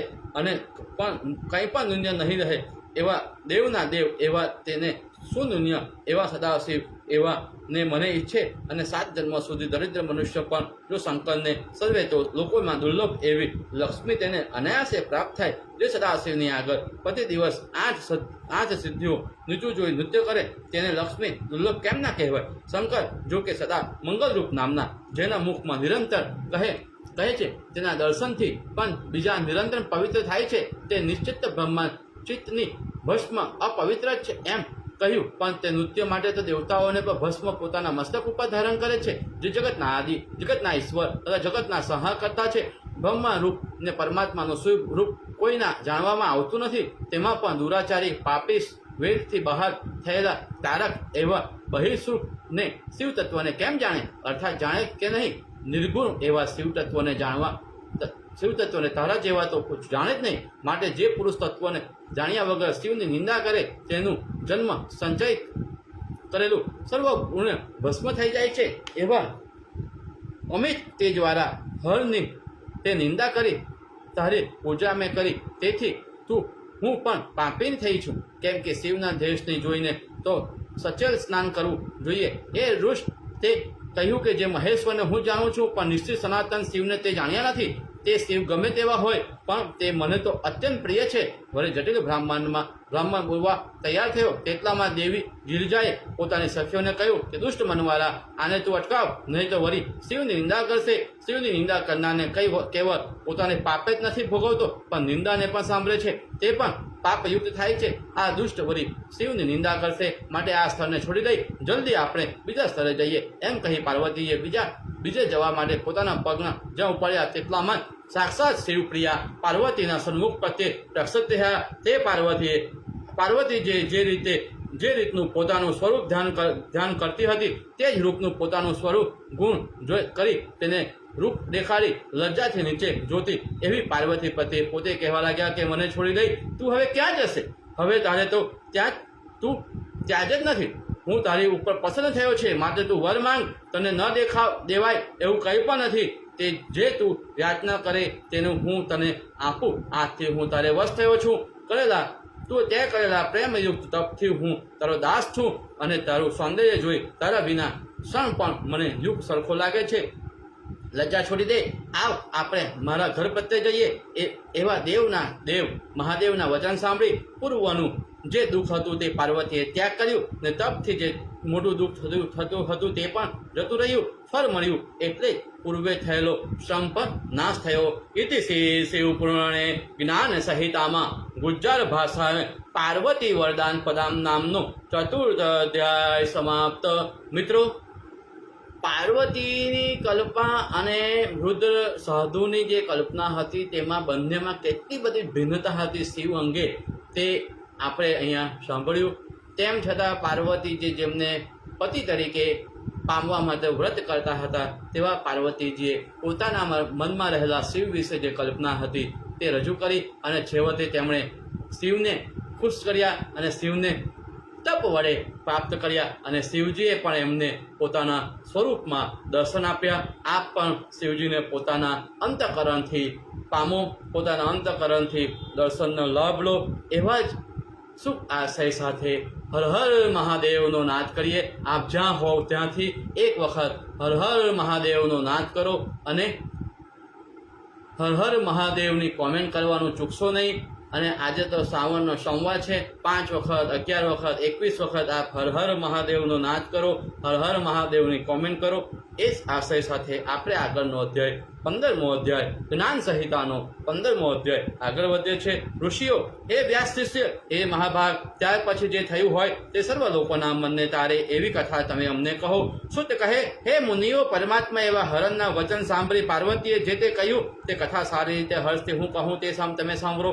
પૂર્વનું મહાદેવનું વચન સાંભળી લજ્જિત થયેલી દયા દેવી પાર્વતી, આવ આપણે ઘરે જઈએ એમ કહેતા તે મહાદેવને સખીના મુખથી આવી રીતે કહેવડાવવામાં લાગી. પાર્વતીના વચનથી તે સખીઓ કહે, હે દેવેશ, તમે જો પસંદ થયા છો અને જો કૃપા કરો તો તમારી આજ્ઞાથી હું પિતાના ઘરે જાઉં અને તે લોકોના પસંદ થવા એવા પુરુષો જે રીતે વિવાહ કરે તે રીતે આપણો વિવાહ થાય તેમ લોક સંયમ વિસ્તારમાં કરવા માટે તમારે કરવું.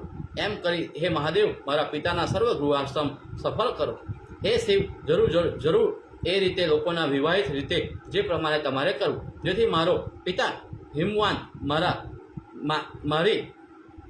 મારી પુત્રી શિવને વારંવાર સારું કાર્ય કર્યું એમ જાણી એવા સખીના વચન સાંભળી શુભ એવા શિવજી પણ શિવા એવા પાર્વતીને અનુમોદન આપીને અંતર ધ્યાન થઈ ગયા. પછી વીરહા વિષ્ણુ મનવાળા મહાદેવજીએ કાશીમાં જઈ વિચાર કરી વશિષ્ઠાથી સપ્ત ઋષિનું સ્મરણ કર્યું. શિવના વીરથી બીકણ એવી સખીયું પાર્વતી પર પોતાનું રૂપ સાર્થક માની પિતાને ઘર ગઈ. તે સમયે તેના પિતા, માતા, સખી તથા બાળક, બીજી સહેલીઓ સાથે અનેક સંબંધીઓ પણ જય જય કરતા સમા આવી સારી રીતે તેને પાર્વતીને મળી. તમે ઉત્તમ તપ કરી અમને સર્વને પવિત્ર કર્યા એમ કહી હસ્ત ચંદન તથા પુષ્પની વૃષ્ટિ વડે તેની પૂજા કરી. ઘણા માણસ સહિત તેને ઘેર ચડી લાવ્યા. હિમવાન પણ સાધુ એ રીતે નારદજીની સ્તુતિ કરી. કુપુત્રથી શ્રેષ્ઠ પુત્રી હોય તે પણ સારી એમ કહેવાય. પોતાના આશ્રમને સફળ માનતો હતો. હવે શંભુને સ્મરણ કરેલા બીજા કલ્પવૃક્ષો જાણે હોય તેમ પરમાત્મા શિવનું સ્મરણ કરતા સુવર્ણ શંખલા વલ્કલ વસ્ત્ર ધારણ કરેલા અને વિચિત્ર પ્રકારના મુક્તાફાર તથા અન્ય આભૂષણોથી શોભાયમાન બીજી સિદ્ધિ સરખી અરુંધતી સહિત તે 7 ઋષિઓ પધાર્યા. પોતાના પાસે આવેલા સૂર્ય એવા તે ઋષિઓને જોઈ મહાદેવજી પણ લજ્જાનો ત્યાગ કરી પોતે તેમની સમીપે વિરાજમાન થયા. તે વખતે શ્રેષ્ઠ તપસ્વી ઋષિઓ પણ મહાદેવજીની આગળ બેસી હર્ષથી તે સદાશિવને નમસ્કાર કરી પોતાના આત્માને ઉદાત્ત માનવા લાગ્યા. આપણે ક્યાં અને દુર્લભ એવું શિવનું દર્શન ક્યાં એવી રીતે માનતા તે ઋષિઓએ પોતે દેખાય તે સત્ય છે અથવા સપનામાં તે છે એમ વિસ્મયને પામતા શિવજીની પાસે બેઠેલા તે ઋષિઓ હાથ જોડી લોકોના પાપને તારે એવા શિવને પ્રણામ કરી કહેવા લાગ્યા કે મુખવાળા સર્વ સુવર્ણ સરખા દેવદીપ્યશામ બહુયુક્ત સ્થિતિકાંત વ્યાપરૂપ પદ રૂપ સર્વોક્ત શિવ રૂપ અને પ્રણય રૂપ એવા તમને અમે વારંવાર પ્રણામ કરીએ છીએ. એ રીતે સ્તુતિ કરતા એવા ઋષિઓ પરમાત્મા શિવને કહેવા લાગ્યા કે સર્વોક્ત, હે મહારાજ, હે સર્વને અનુગ્રહ કરનાર, અમારા ભાગ્યમાં અમે શું વર્ણન કરીએ. અમે ઉત્તમ એવું વેદાધ્યન કર્યું, અગ્નિ વિશે હોમ કર્યા હતા અને વિવિધ પ્રકારના યજ્ઞો પણ કર્યા. એ રીતે 3 પ્રકારનું તપ કર્યું હતું. પર્વત પર વિશેષ તપ કર્યા હતા, દાન કર્યા હતા, તેમજ મન, વાણી અને કાયાથી ઉત્પન્ન થયેલું અને સ્મરણ સંભવ એ જે કંઈ કર્યું હતું તે સર્વ આજ તમે અમારું સ્મરણ કરી અનુગ્રહ કર્યો તેથી સફળ થયું. કેમ કે જે પુરુષ નિરંતર તમને ભજે છે તે પોતે કૃત્ય થાય છે એમાં સંશય નથી. અમારું તમે સ્મરણ કર્યું માટે અમારા ભાગ્યનું શું વર્ણન કરીએ.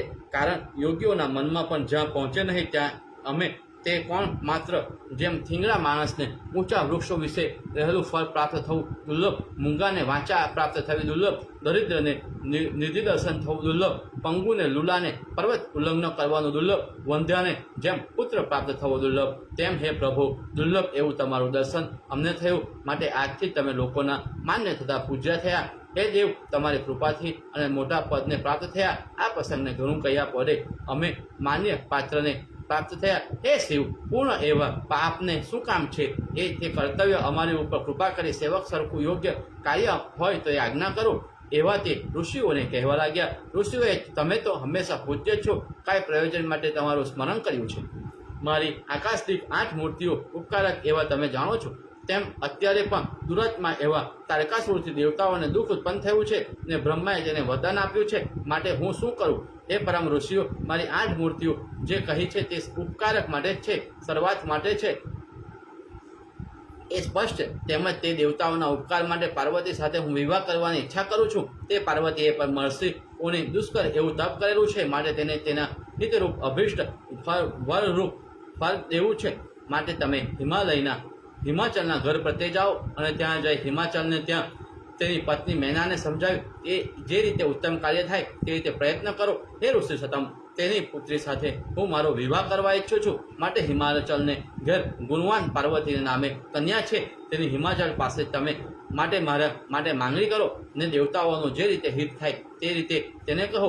વિવાહનો વિવિધ પણ તમે કલ્પો, કેમ કે કાર્ય કરનારા તમે છો, માટે વિશેષ તમને શું કહેવું?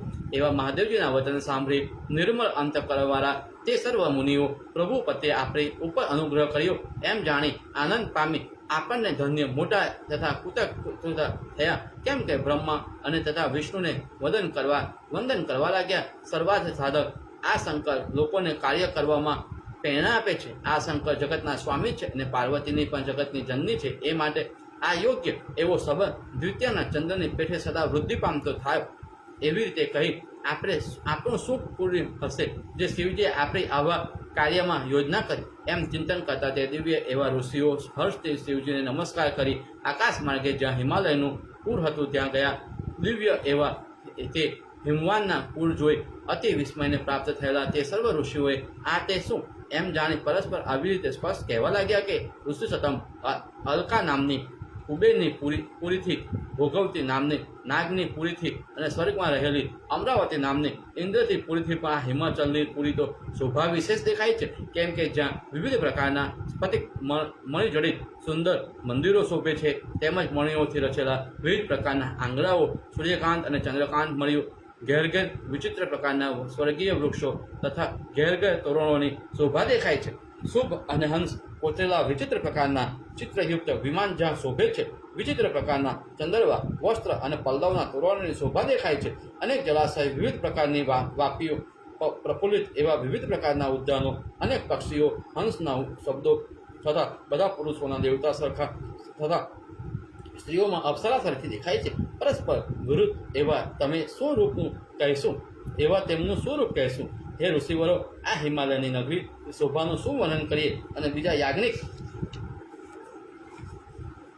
પુરુષો હિમાલયનું પૂર્ણનો ત્યાગ કરી સ્વર્ગની ઈચ્છા પુણ્યકારક જ્યોતિર્ યજ્ઞ કરે છે, તે પણ વૃથા કરે છે. કારણ કે હિમાચલના પૂરનું આગળ સર્વગ્ર શોભા કોણ માત્ર છે. માટે જ્યાં સુધી હિમાચલનું પૂર જોયું નથી ત્યાં સુધી પુરુષો સ્વર્ગને જોવા ઈચ્છે છે. તે રીતે હિમાલયના પૂરનું વર્ણન કરતા તે શ્રેષ્ઠ ઋષિઓ અને સર્વ સમૃદ્ધિમાન એવા હિમાલયને ત્યાં ગયા. સૂર્ય સરખી કાંતિવાળા તેમને જોઈ વિસ્મય પામેલા હિમાચલના પોતાની પ્રિયાને પ્રત્યે કહેવા લાગ્યા, આ તે શું મારા ઘર પ્રત્યે આવે છે? હે પ્રિય, જો હોય તે ભલે, આપણે ત્યાં ગૃહસ્થ છે તે માટે તેમની પૂજા કરવી. સર્વને સુખ દેવા આપણે ગૃહસ્થો ધન્ય છીએ એમ જ્યાં કહે છે તેટલામાં તો તે ઋષિઓએ આકાશ માર્ગેથી પધાર્યા. તેમને જોઈ વિમાન હિમવાહકે ઘણા માનસુરપુર સર જઈ પૂજા કરી દેવતને દંડવત પ્રણામ કર્યા. ઋષિઓએ પોતાના હાથથી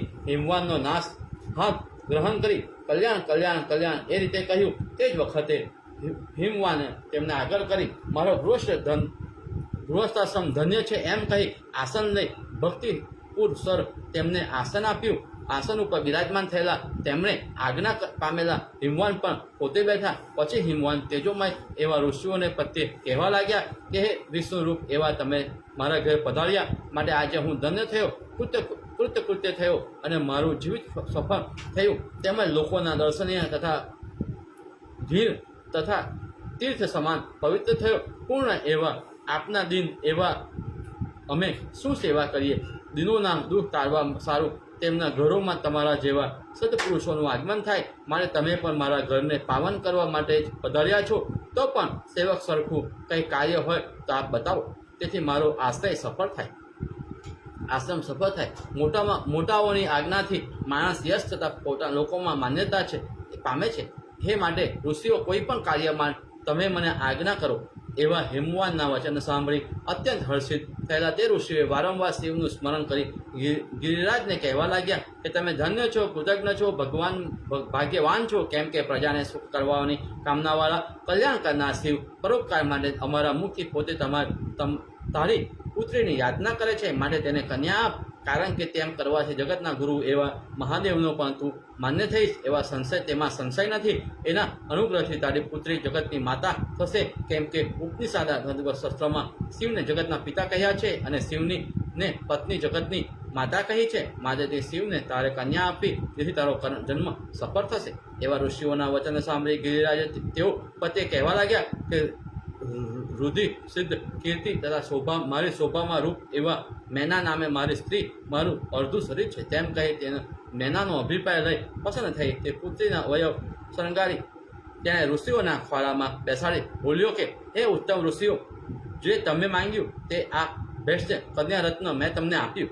એવા તેના વચન સાંભળી ઋષિઓએ તરત જ કહ્યું, આજ આવા તારા ભિક્ષુકો તું પોતે દાતા અને પાર્વતી ભૈષ્યરૂપ થઈ, તેથી બીજું ઉત્તમ શું? હે હેમવાન, તારા શિખરને તારી બુદ્ધિ પણ અતિ મોટા વિચારવાળી છે. તેમ કહી નિર્મળ અંતકરણવાળા તે ઋષિઓ તે કન્યાને હાથથી સ્પર્શ કરી, હે પાર્વતી, તારું કલ્યાણ થાઓ, તું મહાદેવને સુખ દેવાવાળી થા ને શુક્લ પક્ષમાં જેમ ચંદ્ર વધે તેમ તારા ગુણ નિરંતર વૃદ્ધિને પ્રાપ્ત થાવ એવી આશીષ દઈ તે સર્વ ઋષિઓ ગિરિરાજના કહેવા પ્રમાણે ફળયુક્ત પુષ્પ લઈ દાનરૂપ શુભ વિધિ કર્યો અને એ રીતે કન્યાનો વાગદાન વિધિ થયો. તે જોઈ હર્ષાસુવાળી મેનાને વશિષ્ઠ સ્ત્રીની અરુંધતીએ શિવના સર્વ દીવના કથનથી સાંત્વના કરી હરિદ્રા અને કુમકુમ વડે તેના અશ્રુ ઋષિ નાખ્યા. ત્યાર પછી તે ઋષિઓએ ચોથે દિવસે ઉત્તમ લગ્નનો નિશ્ચય કરી પરસ્પર પસંદ થઈ શિવજીની પાસે જવા લાગ્યા. પોતે શંકર જ્યાં બિરાજમાન હતા ત્યાં વારાણસી કાશી તરફ તે ગયા અને તેમણે વિવાહનો વિવિધ સારી રીતે મહાદેવજીને કરી બતાવ્યો. પછી આ કાર્ય કરવામાં તમે મુખ્ય છો, કાર્ય કરવામાં તમે પણ છો. માટે ઋષિઓ, હે બ્રહ્મવેતાઓમાં શ્રેષ્ઠ શિષ્ય સહિત પાછું તમારે જલ્દી આવવું. એ રીતે મહાદેવજીની આજ્ઞા સુરોધ્ધાર કરી ત્યાંથી ગયા અને પ્રસન્ન મુખ કમળવાળા દેવજી શિવજી પણ વિવાહ રચવા માટે પોતાના ગણ સહિત કૈલાસ તરફ ગયા. ત્યાં જઈ મહાદેવજીએ નારદને યાદ કર્યા અને તે જ વખતે ત્યાં આવીને ઉભા રહ્યા. તેની આગળ શિવજીએ તે સર્વ વૃત્તાંત નિવેદન કર્યું અને સાંભળીને નારદ પસંદ થયા. વળી શિવજીએ પાર્વતીનું વચન પણ નારદજીને કહી બતાવ્યું કે તેમણે તપ કર્યું, તેથી હું તેમને વશ થયો છું. આવા શિવજીના વચન સાંભળી નારદજીએ કહ્યું, વશ થવું એ તમારું તો વ્રત જ છે. માટે હે દેવ, પાર્વતીના મનનું ઈચ્છિત છે તમે કર્યું એ ઘણું સારું કર્યું. હે પ્રભુ, આ પરમ ઉત્સવમાં મારા સરખું કંઈ કાર્ય હોય તે મને કહો.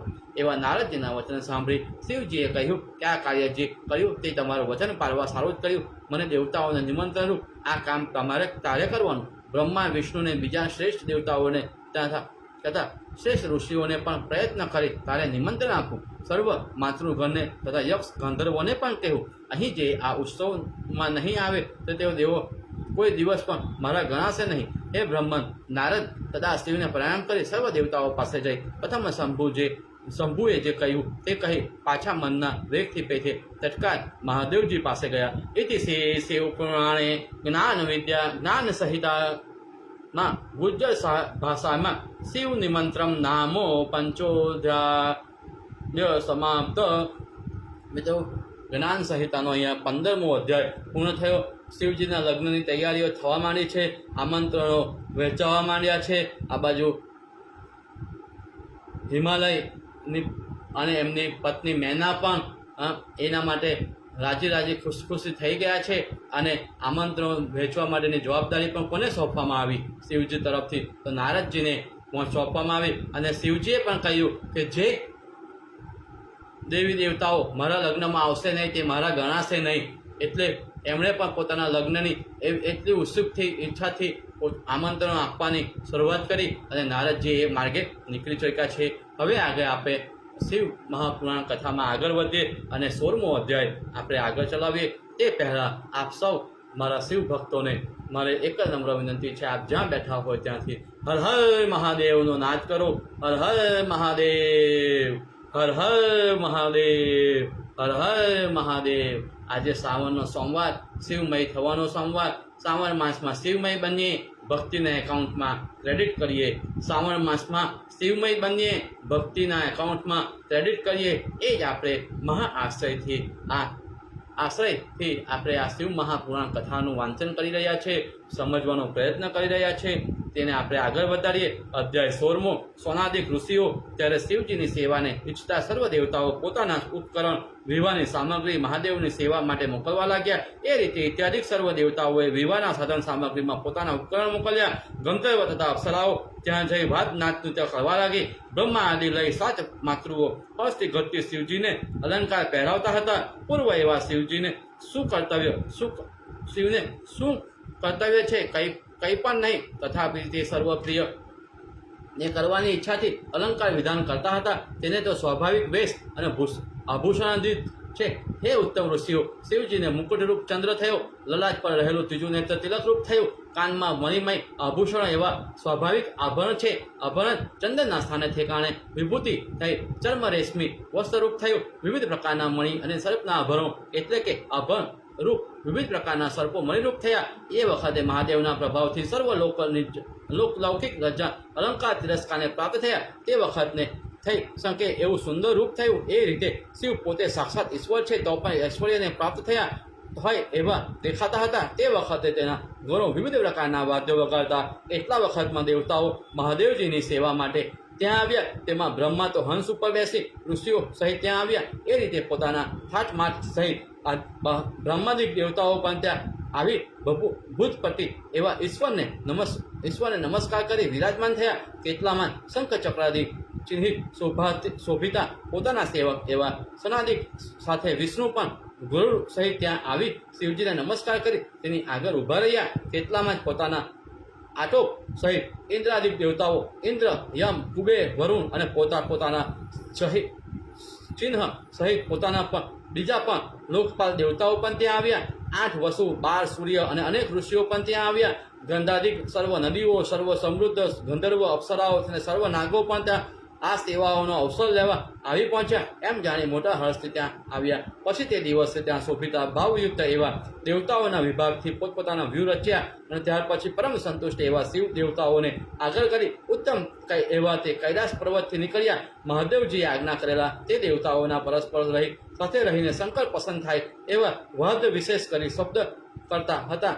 સંબંધીઓ સાથે વીંટાયેલા હિમવાન અને સંબંધીઓને બોલાવી યથાવિધિ વિધાન કર્મથી કરાવતા હતા.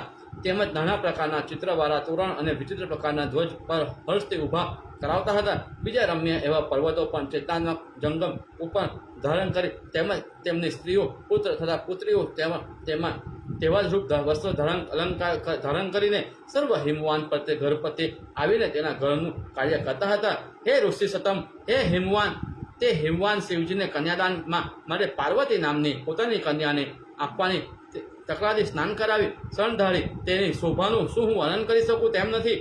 વિવાહ યોગ્ય એવો શૃંગાર કરી દેવતાઓનું પૂજન કરી સર્વ સાધન તૈયાર કરી શિવજીનું જલ્દી આગમન થાય માટે ગંધર્વમાદન પર્વતને બીજા સેવકને પોતાની સામે મોકલી પોતે તૈયાર થઈ ઊભો હતો. એ રીતે વર્ગથી વાત જોઈ હિમવાન ઊભો હતો. તેટલામાં જ તો સર્વસિદ્ધિયુક્ત પોતાના સૈન્યથી વીંટાયેલા મહાપરાક્રમી રુદ્ર સમીપ આવ્યા. સમીપે મહાદેવજીને પધાર્યા. તે વાત સાંભળી સૈન્ય સહિત હિમવાન પોતે ધન્ય માની તેની સામે ગયો.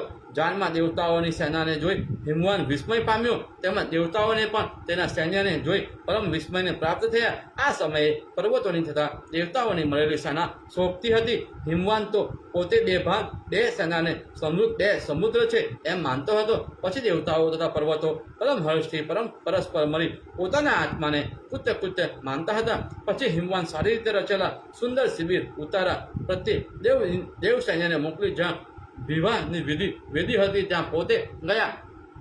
ત્યાં જઈ હિમવાન તોરણવાળો ચતુષ્કોણ મંડપ કરાવી સ્નાન આનાદિ કરી વર આવવાની વાત જોઈ ઊભા હતા. ભક્તને સુખ આપનાર એવા શિવજીએ જોવાની ઈચ્છાવાળા ઘણા હર્ષયુક્ત નારદ સહિત મેના પણ જેને માટે સર પાર્વતી ઉત્તમ તપ કર્યું હતું એવા શિવનું રૂપ કેવું હશે એમ વિચારી તેના દર્શન કરવા માટે પોતાની મેળી ઉપર બિરાજમાન થઈ શિવજીએ પણ તેનો અહંકાર જાણી તે જે રીતે તેની બુદ્ધિમાં ભ્રષ્ટ થાય તેવો પોતાનો દેહ દેખાડ્યો. એટલામાં જ પરમશુભ દેવી દેવતાઓના સેનામાંથી જોઈને હસતી વ્યાકુળ થયેલી મેના પાર્વતીના પતિ સાક્ષાત શિવને કેવા હશે એમ કહેવા લાગી. સુત, હે શ્રેષ્ઠ ઋષિઓ, આશ્ચર્યરૂપ કથા કહું છું, તમે સાંભળો. પ્રથમ સુંદર અંગવાળા વિવિધ પ્રકારના વસ્ત્ર અને અલંકારથી શોભતા નાના પ્રકારના વાહન સાથે નાના પ્રકારના વાદ્ય વગાડવાના તત્પર વિચિત્ર પ્રકારના પટાકા અને અપ્સરાઓ સાથે ગંધર્વો આવ્યા અને ગંધર્વોના પતિરૂપ સુંદર અંગવાળા વિશ્વવસુને જોઈ હર્ષિત થયેલી મેનાએ આ શિવ હશે એમ ભ્રમિત થયું. ત્યારે દેવશ્રી નારદે કહ્યું કે આ તો દેવતાઓના ગાવાવાળા છે. સનાતન એવા દેવ ક્યાંથી હોય? એવા નારદના વચન સાંભળી મેનાએ આવી રીતે મનમાં વિચાર થયો કે આથી પણ અધિક એવા શિવ છે, માટે કેવા હશે? એટલામાં વળી તો મણિદ્રીવાદી પક્ષોની પૂર્વ સેનાથી બમણી સવાવાળા સેનાને તથા શોભાયમાન તે સેનાના પતિ કુબેરને જોઈ આ રુદ્ર હશે એમ મેનાએ કહ્યું. નારદે તેને કહ્યું, આ શિવ નથી, આ તો તેનો સેવક છે. તેટલામાં તેથી વિશેષ શોભાવાળા વરુણની સેના આવી અને તેના પતિને વરુણને જોઈ આ રુદ્ર હશે એમ મેનાએ કહ્યું. તે વખતે નારદજીએ તેને કહ્યું, આ પણ રુદ્ર નથી, આ તો સેવક છે. ત્યાર પછી સર્વ શોભાવંતી ધર્મરાજ આવ્યા. તેથી પૂર્વની બમણી શોભા જોઈ એમ મેનાએ કહ્યું કે શિવ તો આ જ હશે. તે સમયે નારદે કહ્યું, એ પણ શિવ નથી. એટલામાં તો સર્વ દેવતાઓમાં શ્રેષ્ઠ સુંદર અંગવાળા ઇન્દ્ર આવ્યા. તેમની શોભાનું વર્ણન કરીએ એ પછી આવતા હતા તેમાં પહેલા આવેલા અને કરતા પછીથી આવનારાની શોભા બમણી દેખાતી હતી. તે ઇન્દ્રને જોઈ તે શંકર હશે. નારદે કહ્યું, આ તો શંકરનો કિકર છે. તેટલામાં દીપ્તિવાન એવા સર્વ દેવમય સૂર્ય આવ્યા. તે જોઈ આ તો જરૂર રુદ્ર હશે એમ મેનાએ કહ્યું. નારદે કહ્યું, એ પણ રુદ્ર નથી. એટલામાં ગ્રહ સંવતી ચંદ્ર આવ્યા.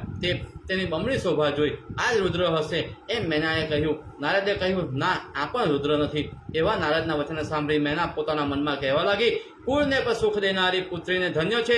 આ બધા દેવના પતિ અને મહાદેવ એના પતિ થશે. માટે 100 વર્ષ સુધી પણ તેના ભાગ્યનું વર્ણન હું કરી શકું તેમ નથી. તેટલામાં તેના પૂજ્ય ઢગલા ઉપર શ્રેષ્ઠ ઋષિઓ વડે યુક્ત સાક્ષાત ધર્મનો જાણે પૂજ્ય હોય એવા બ્રહ્મા આવ્યા. તેને જોઈ મેનાએ કહ્યું, જરૂર આ શિવ હશે.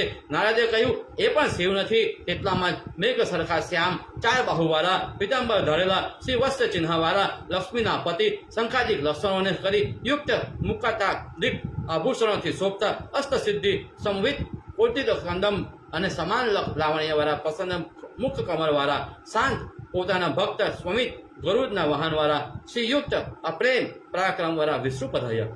તેને જોઈ ચકિત થયેલી મેનાએ કહ્યું, સન્માર્ગ પત્તે ગયેલી હું શું ધન્ય છું. આ સાક્ષાત શિવ હશે.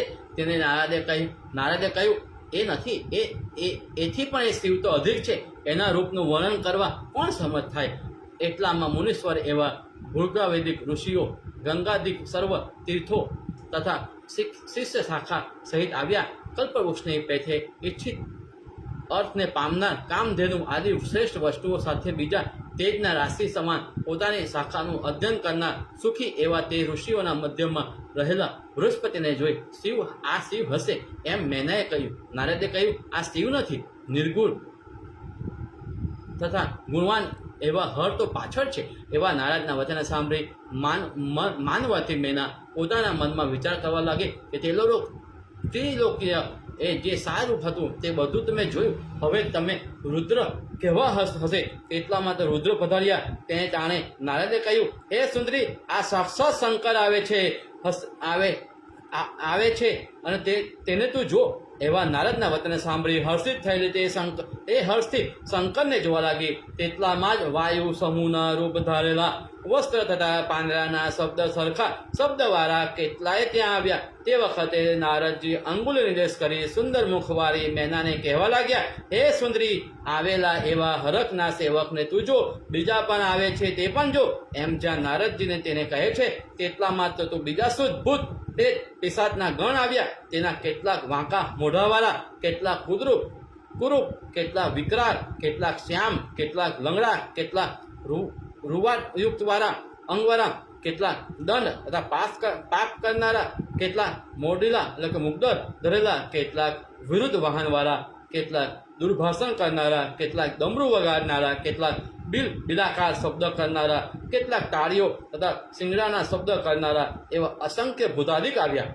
તેમને જે રીતે જોઈ ત્રાસયુક્ત બનેલી મેના ભૂત પેદાદિક જોયા. તેમને જોઈ તે મેનાનું હૃદય વિદણી તથા આકુર થયું. તેના મધ્યમાં રહેલા નિર્ગુણ અતિશય ગુણવાન વૃષભ પર બેઠેલા 5 મુખવાળા 3 નેત્રવાળા ભસ્મથી શોભિત મસ્તક વિશે જટાજૂટ ધરેલા, મુકટમાંથી ચંદ્ર સુશોભિત 10 હાથવાળા, મનુષ્યના કપાળ જેણે હાથથી લીધા છે એવા વાઘ ચર્મ અને પિનાક નામનું ધનુષ્ય ધરનાર, ખપ્પરયુક્ત શંખાદી ભૂષણ સહિત અને જેના વૃષભ પર નામના વાહન ઉપર બિરાજમાન રોમમય ચિહ્નયુક્ત સંકુચિત થયેલ વાયુ વડે ફરફરતા જમના અંતરવાળા શિવને જોઈ નારદે મેનાને શિવની ઓળખાણ આપી. નારદના વચન સાંભળી વાયુએ હરેલી લતાની પેઠે દુઃખી થયેલી મેના પૃથ્વી ઉપર પડી ગઈ. હે દુષ્ટે, હે દુરાગ્રહે, આજે શું કર્યું? તને તથા મને ધિક્કાર છે એવા પાર્વતીને કહી મૂર્છિત થયેલી તે તત્કાળ બેભાન થઈ ગઈ. પછી પોતાના સંબંધીજનોના વિવિધ પ્રયત્નો વડે તે મેનકા ફરી જાગૃત થઈ. ઇતિ શ્રી શિવ પુરાણે જ્ઞાન સંહિતામાય ગુજ્જર ભાષામાય વિવાહ વર્ણન નામો અધ્યાય સમાપ્ત. મેનાએ જે કલ્પના કરી હતી તેના કરતાં અલગ જ કોઈ પ્રકારનું રૂપ મહાદેવનું જોઈ મેના શું થઈ ગઈ? મૂર્છિત થઈ ગઈ. એક પછી એક દેવો આવતા રહ્યા અને દરેક દેવોને એ એવું માનતી રહી કે આજ મારા જમાઈ શિવ હશે, આજ અમારા જમાઈ રુદ્ર હશે. પણ નારદજીએ એક પછી એક ના કહેતા રહ્યા અને છેવટે ભૂત આદિથી સેના લઈ જે રીતે શિવજી પધાર્યા અને શિવજીના દર્શન કર્યાથી એની બધી મનોકલ્પનાઓ પૂર્ણ ન થઈ અને મેના મૂર્છિત થઈ ગઈ. અને આ મૂર્છિત થયેલી મેના આગળ શું થશે? આગળની શિવકથા સાંભળવા માટે આપ સૌને આવતીકાલે સવારે મારા તરફથી આપને સૌને નિમંત્રણ છે. આપ આવતીકાલે સવારે પાછા આપણે શિવ પુરાણ કથા શ્રવણ કરીશું. મારી સાથે જોડાજો. આજે શ્રાવણ માસનો સોમવાર, શિવાલયમાં જઈ શિવના નાદ કરવાનો દિવસ છે. આપ સૌ પણ શિવાલયમાં જઈ વિષ્ણુ, બ્રહ્મા અને શિવને આપ સૌ નાદ કરો. આપ શિવના ભક્ત બનો અને એવી શિવ કૃપા આપને આપના ઉપર, આપના પરિવારના સભ્યો ઉપર, મિત્ર મંડળ ઉપર, આપના સ્નેહીજનો ઉપર, સ્વજનો ઉપર, દરેક ઉપર શિવ કૃપા પ્રાપ્ત થઈ એવી જ આશય સાથે આજની આપણી કથાને આપણે વિરામ આપીએ છીએ. આવતીકાલે આપ સર્વ યથાશક્તિ પ્રમાણે સમય યોગ્ય કરી જોડાશો. આપણે આજે છૂટા પડીએ તે પહેલાં આપ સૌ એક વખત આપ જ્યાં હો ત્યાં આંખ બંધ કરી 2 હાથ ઊંચા કરી હર હર મહાદેવ, હર હર મહાદેવ, હર હર મહાદેવ. શ્રાવણ માસમાં શિવમય બનીએ, ભક્તિના એકાઉન્ટમાં ક્રેડિટ કરીએ. શ્રાવણ માસમાં શિવમય બનીએ, ભક્તિના એકાઉન્ટમાં ક્રેડિટ કરીએ. ઓમ નમઃ શિવાય.